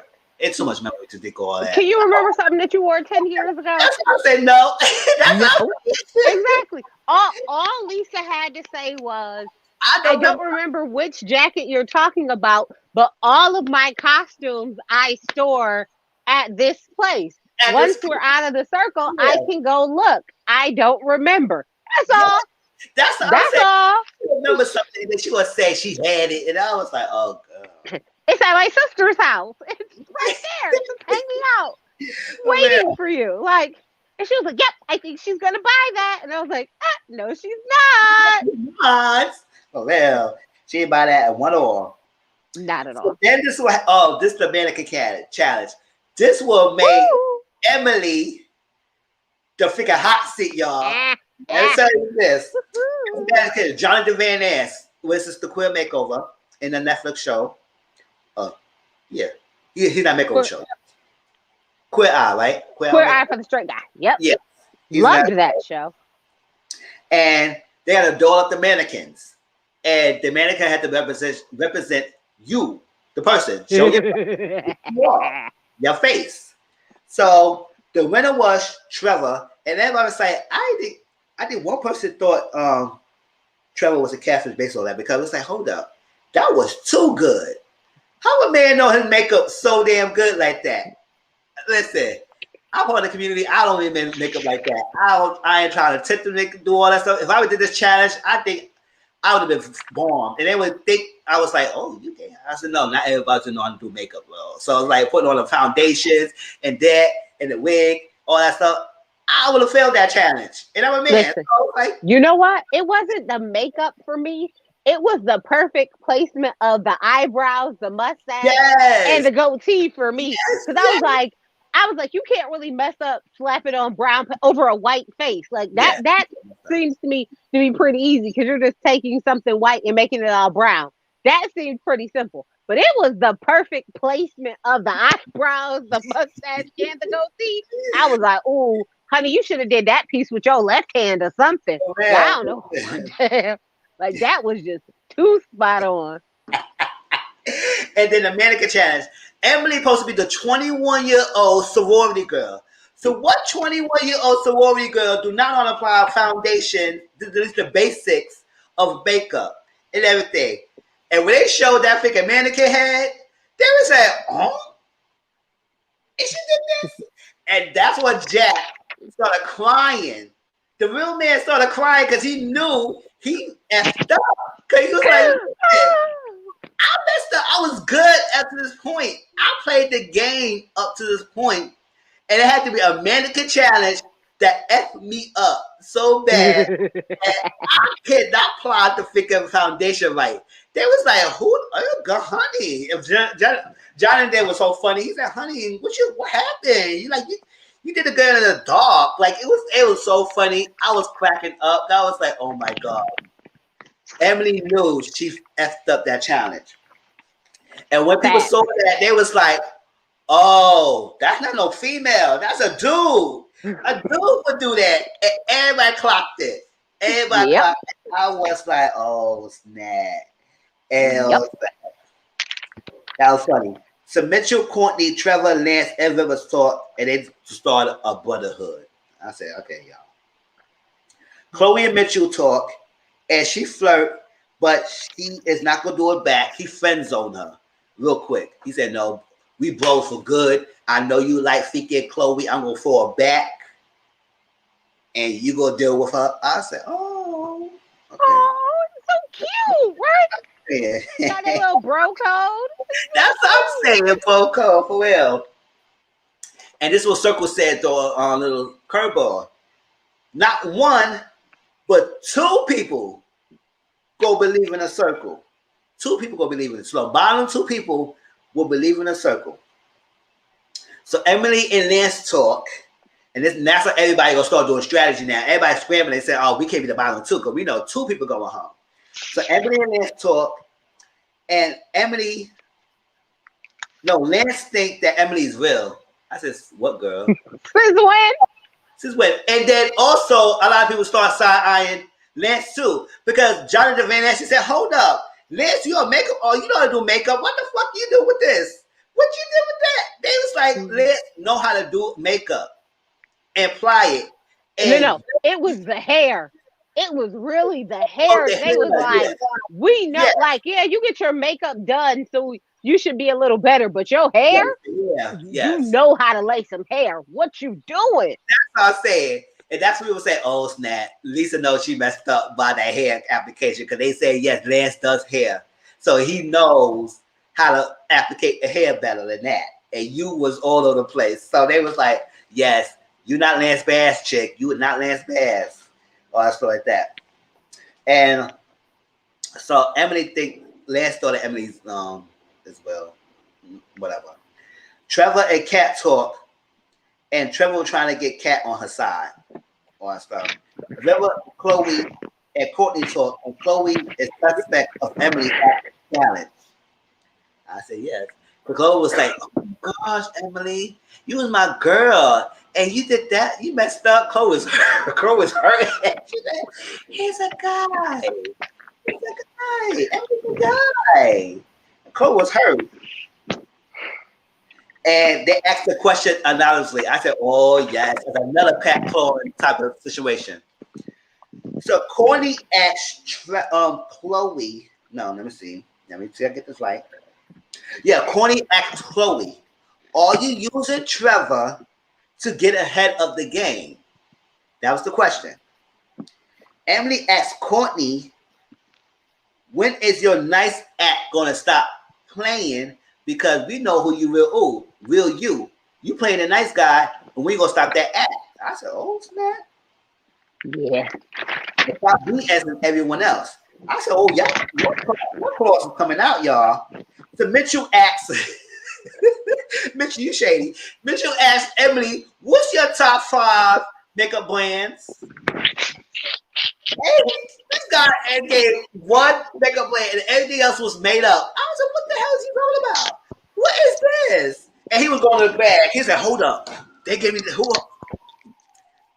Looking at the bag. I said, "Emily, I said, a sorority girl would popped up like this. You would have known my makeup brand." And that's when Mitchell realized, he said, "Yes, that's really to do. We don't got no time to talk." River asks Trevor, "How hard is it for you to play a catfish?" I said, "Oh, cause Lee Clark, right? Delisa." It was like, "Oh, snap." Lee said, we see each other. We Yes, see I'm a each catfish. So I other. know a catfish when a catfish be a catfish. So he clocked the catfish. And I said, "But you can't clock that Lance Bass catfish." Okay, girl. That's what I'm saying. Like, that was like, that's what I'm saying. You're a fan girl. You should know that Lance Bass don't applicate hair better than that. So, Kat and Chloe talked. And Kat told Chloe what the Joker said about her. And this time the ratings happened. Oh, this one, Mitchell's the only one was able to determine that the Joker was Courtney. And I try to remember how he came to that conclusion because I know it was something that happened that realized that he know that Courtney was the Joker. And I said, how did he put two together and nobody else didn't put two together? It was the hashtags. Oh yes, the hashtag, yes. That it And I was. couldn't remember which one it was. Was it circle best? It was hashtag something like that. And that's what it was. It was like, oh yeah, you're using that same that hashtag. The hashtag gave you up. Yeah, for real. It was the hashtag. And yeah, he mentioned. I said, "Oh snap, okay." Courtney, watch it. Commit you got you. He clock you. And it's no influencers this time, so it's the bottom two people. And the two people were Lance and Emily. I said, we already know Emily's going to get eliminated. We already know Emily's going to get eliminated. So we would say that American Challenge freaking blew her whole cover up. His whole cover up. And Lance, because I guess Lance people realize that also the American Challenge too. Lance was to make a lot of connections, and the American Challenge also solidified a lot of the suspicions of that's not really Lance Bass. So they got eliminated. So they told the person, Trevor was sending the message, Catfish. Oh yeah, Trevor and River talk, and I think suspect River is sending the message. I think Trevor was trying to fish River out. Yep, to figure out if River was the one with that secret message. Yeah, it's a secret message. Secret question. Yeah, and River bounced it back and tried to do it away. So he was like, "Oh, okay, yeah, we can." So Trevor's like, he let it go because he believed River. So like that. That was that. Yes, that's what I was saying. And lastly, that happened before 9 to 12 because I didn't see 9 to 12. So next time we talk about the circle, we will continue on to the person and the winner. So we'll see that. And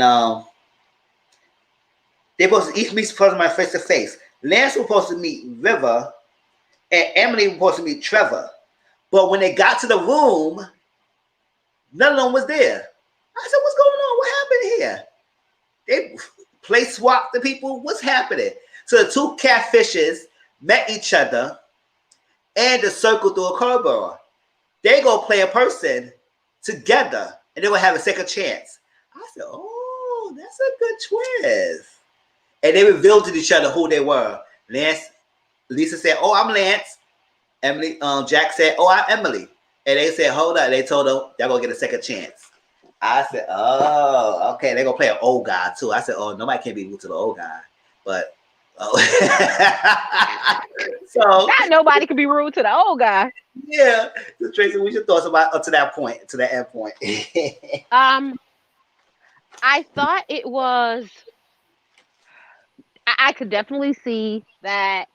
Emily was going home. You know, that was pretty much not even a surprise after that mannequin challenge.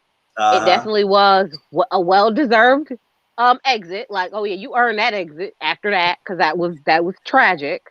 Yes. But I do find it funny that people are like keeping River, which I didn't see happening. I thought people would have been got River out. That's what I'm saying. I seen River going home pretty much right after Bennett went home. Bryant went home. Mm-hmm. I didn't see it. Now he's like doing well, and I was like, what? But also, I think they caught on to Courtney was the Joker because he picked River, and it was like, who else would pick River as the person that they keep because him and Courtney are so close. Yes. But the secret alliances, the secret like cliques that they're all making up seems to be working out in their favor. And I think the people who are going to do the best are the people who are making those secret alliances on top of alliances. Mm-hmm. Are going to do the best in comparison to people who are just like, oh, I'm just, going to play the game and get to know this one set of people, these people. But I, a part of me wonders if Catfish could really win this. That's what I'm saying, because they eliminate the freaking real people left and right. They eliminate the real people left and right. And usually the first season, it was here and there. It wasn't all the real people leaving like that. And it usually like only one catfish stick to the end. But this time, all the real people are getting eliminated. So I was like, oh, I don't know. The catfish could win this. It could. So I didn't watch the first season of The Circle. So I have no idea how that works. What does the final look like? Like, what is that concept? Okay. So the final episode comes. This is where everybody get to meet each other before they had that little live little sit down and everything, and also everybody get to meet each other. They get dressed up and say, "Get dressed up, y'all." Before the ceremony, y'all gonna meet each other. So this one, everybody start realizing is put the pieces together. So when they meet, like the first season, it was River. No, it wasn't River. Joey, Siobhan, a guy who played as Tiff. No, her name was Tiffany. It was a Sihan, whatever his name was. Sihan played a female named Tiffany. I think that was her name, and it was somebody else.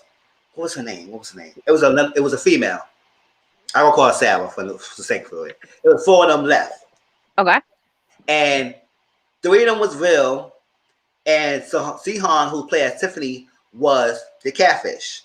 And when they met each other, everybody would say, all right, they know Savon, they know Saban, Joey, and everything. They said they're cool, they're connected, they was real. But when they saw Sihan, it was a male, they said, who's you? So they were looking like that and said, hold up. I was Tiffany. Oh my God, you're Tiffany. And they started laughing or cracking up. She said, yeah, I was Tiffany, but everything I said was really me. I said, bull crap. I said, listen, if that's the case, you could have played yourself. So I like when they did that. Oh, everything I said was really me, even though I was Tiffany, even though I was George, whatever I was. And that's how it was today. It's Kiki moving and everything, because even if the Brazil, the French one like that, they had catfish that made to the end. And they was like, hold up, who is you? We don't know who you are. And then when they revealed it, they said, oh my gosh, you was this. And they started connecting, and they just had a Kiki moment and all stuff like that. And then they got to the end, when they bring one of the contestants out, and the final people, and they had the last of the ratings before they meet each other. They had one of the rated, and they will reveal who the rated winner is until the finale. And the last rating is important because whoever's number 1, based on your popularity, will be the winner. So Okay, wait. So who votes at the final thing? Who votes? Oh, the remaining contestants in the remaining contestants vote, but they vote after they've seen each other in person. If they vote before they see each other, they vote. Okay. They will vote before they see each other.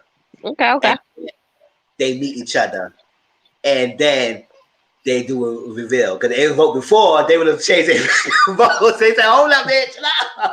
No, but they meet up before. So the Catholics could end up winning. They could win because they don't know each other until after they do the last vote.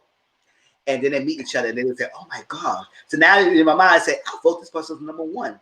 What if this person will win? Hey, they was a catfish all this time. So it could be a catfish could win this one if they play their cards well. And play his cards well. So But so far, the real people want a winning streak so far. So hopefully another real person win. But the way how Delisha is playing, I see her make it far. Don't spoil me. If she got eliminated, I'll go watch it tonight and see if she did get eliminated. I'm not telling you anything.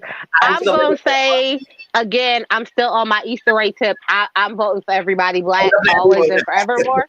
Just gonna be on my Easter egg tip. I vote for everybody black. Just go there. Then after that, I'll move my way down. Who do you think so far who has played the best game? I would say Trevor. Delisa Trevor. She's playing the best because she's not in the hot seat yet, but at the same time, I think she's in that close to middle because she's trying to play it safe until it gets to the point when it gets close to the end. Because at some point, the circle will stop cutting new people coming in. So I guess I don't know. Maybe after the next elimination, they invite the new people, and after that person, that's it. It will be no more people. It just will be straight elimination. So it's like, she's playing the game well. Surprisingly, even though River is not the top or bottom, he's making it far too. So I was like, oh my God. And Chloe, like people don't think Chloe's a threat. So they're just gonna keep her till they don't keep her anymore. And Courtney's playing the game, but I think Courtney needs to leave. If people put together who Joker is, and they really put their minds to it, and connect the dot that Savannah probably went to see Courtney, and Courtney became the Joker, and then the Joker, it's like that. And they put the minds together, they could get Courtney out. Because they said, oh, he put the seed and then he got what he wanted. So if they can put that bond together, they can get him out. But we'll see. But and I don't know how they'll figure two catfish who playing as one person gonna play in the couple episodes. So we'll see how that goes, y'all. Well, I mean, all right. So my prediction for the new double catfish old person, I think they'll do pretty okay if you think about it, because she's older, he's a guy. I guess they could play off each other in that aspect, but like him per se. So I didn't like him as Emily either. So not not to be mean, but I hope he doesn't go very far, just because I don't like him. Like I didn't like him when he was Emily.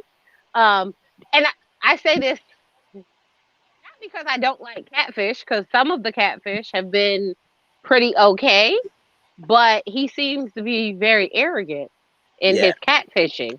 You know what I mean? You know how, like, even when you watch the show Catfish, you get some catfish and you're like, oh, okay, yeah, you were wrong and you were a catfish and that's terrible. But, you seem to be a pretty decent person. Not him. He's a catfish, but he's not a good, he doesn't seem to be a great guy. So I'm going to go with no thank you on him for winning anything. Okay. So of the people who are left, who would you not want to see win? And who would you not want? I do not want Courtney to win. I don't want Courtney to win. Why? I don't want Courtney to win. I don't know. I don't want him to win. Because, yeah. I mean, because I think the reason why he don't want to win, because he is playing the game. He's good. He's good so far, playing the game. But I don't know. Something about him just don't make me feel like he should win at all. Everything. He's going good. He's going good. I don't think he should win. I don't think. What's the left? I don't think Lee should win either. But I don't think Lee should win either. It's like that. And who else? Chloe. I don't know. I don't know about her. But Chloe, you liked her. She was one of your favorites. One of my favorites, but she's okay. She's okay. She's not. I like her energy. That's why I like Chloe, because she said she's gonna keep herself. She's gonna be herself, and I feel for that. I said, Chloe gonna be Chloe no matter what. Whether you think she a catfish or not, she gonna be a Chloe. So I like her energy. So she keep me entertained, and she's funny. So so like that. And anything else? Who else? I tell you about my feelings about Trevor. The two duo who became one person. If they play their cards right, they could make it well. But we'll see how they play. I want to see how they will play. I want to see how they play together, because they get a second chance. Because normally you don't get no second chances. You gone, you gone. So it's like, and Mitchell, I think Mitchell is good. I think he could work well. Kat, I think Kat is put pieces together. So if she plays her cards well, I can see her close to the end as well. So Mitchell, Kat, Delisa, and Chloe is my top 4 for now. Okay. And everybody else, I don't know. Yes. Hey, Takola, what's going on? You came in this house like that? Yes, yo. But this is a good live. This is 3 hours, y'all. We gotta get ourselves ready for the next one. But tomorrow, y'all, we're gonna talk about the Pose premiere and social media topics. Cause next Sunday will be Mother's Day. So I won't be on live next Sunday, because happy Mother's Day to all the mothers. Happy Mother's Day, Tracy, to every one of y'all. Happy Mother's Day. Because I'm gonna be on Versus, getting my whole R&B life. Yes. So happy Mother's Day to all the mothers out there. My panel, Tracy, all y'all. So next Sunday, enjoy your day. And then I will see my mom that Mother's Day, so I won't be around Sunday. And I will go live next Monday, and we're going to talk about cheating, respectable cheating, toxic cheating, what you accept, what you don't accept. We're going to talk about that next Monday. And tomorrow we will do social media topics and Pose with premiere. So we're going to talk about that show and social media topics. So hope y'all enjoy y'all day next Sunday. If they enjoy yourself, I don't think I don't know, depending on when we'll come in next week. Now I don't think we will, because most of these holidays and special occasions like that, they enjoy themselves, and most of the parents on Mother's, so they're gonna enjoy their Mother's Day. So, so yes. So next Sunday we probably have no lives next Sunday, y'all. But I enjoy everyone. Appreciate that. I gotta get myself to eat to get ready for the next one. But don't forget, Cabaret is on tonight on Zeus. So watch that. That show is a hot mess. These ladies is a hot mess. I watched this episode. We will talk about Jocelyn Cabaret tonight, y'all. So stay tuned to Auntie Mama's. Matter of fact, let me share her YouTube. Does anybody want to catch it? Let me see. Share it. So we're gonna talk about Jocelyn Cabaret. We're gonna talk about Tristan and Chloe. Tristan cheating. Yeah, Tristan cheating on her with this speaking Bumble as Instagram model, whoever she is. So it's just another day in the life. Okay. Yes, nothing different. Will Smith and her polyamorous coming out to her grandma and mother. Her mom was okay for it. Her grandma was not really okay for it. Maybe she probably don't understand, but she support her granddaughter. But she was like, oh, I don't know. And yeah, it's gonna be a short thing. We're gonna talk about a company that's paying people to be vaporizer testers, like that. And what else? I think it was something else we're gonna talk about. It's gonna be a good topic. It's not gonna be heavy like the last 2 weeks we had. So it's gonna be good, kiki, have a good time moment, and then talk about the shows and talk about have a good laugh. So yes. I mean, y'all talking about Jocelyn. It can't be that heavy because you know. Speaking of that, you fresh my mind. Jocelyn and Wendy. We're gonna talk about that as well. So yes. You too, Tracy. Thank you, Mizzle. I've been working. Heart. Yes. So tonight, 7 o'clock Central, we got like a little bit less than an hour, so I gotta go get something to eat.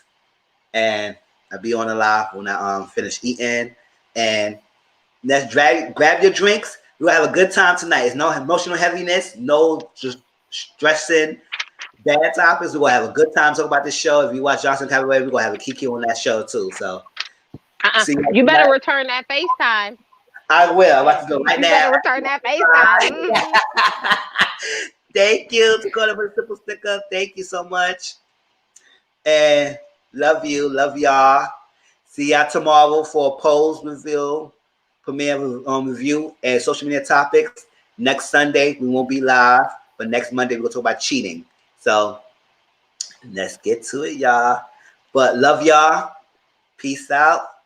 I appreciate everyone. Renee, Takola, Anthony Momo, CM for joining me every Sunday. Y'all be the ride or die. Tracy, my co-host, every time. Give her a little straight, no shooter commentary. I love it. And see y'all tonight. And grab your drink, eat. Everyone have a good time, y'all. Bye out to the intro. Later. All right. Let's see.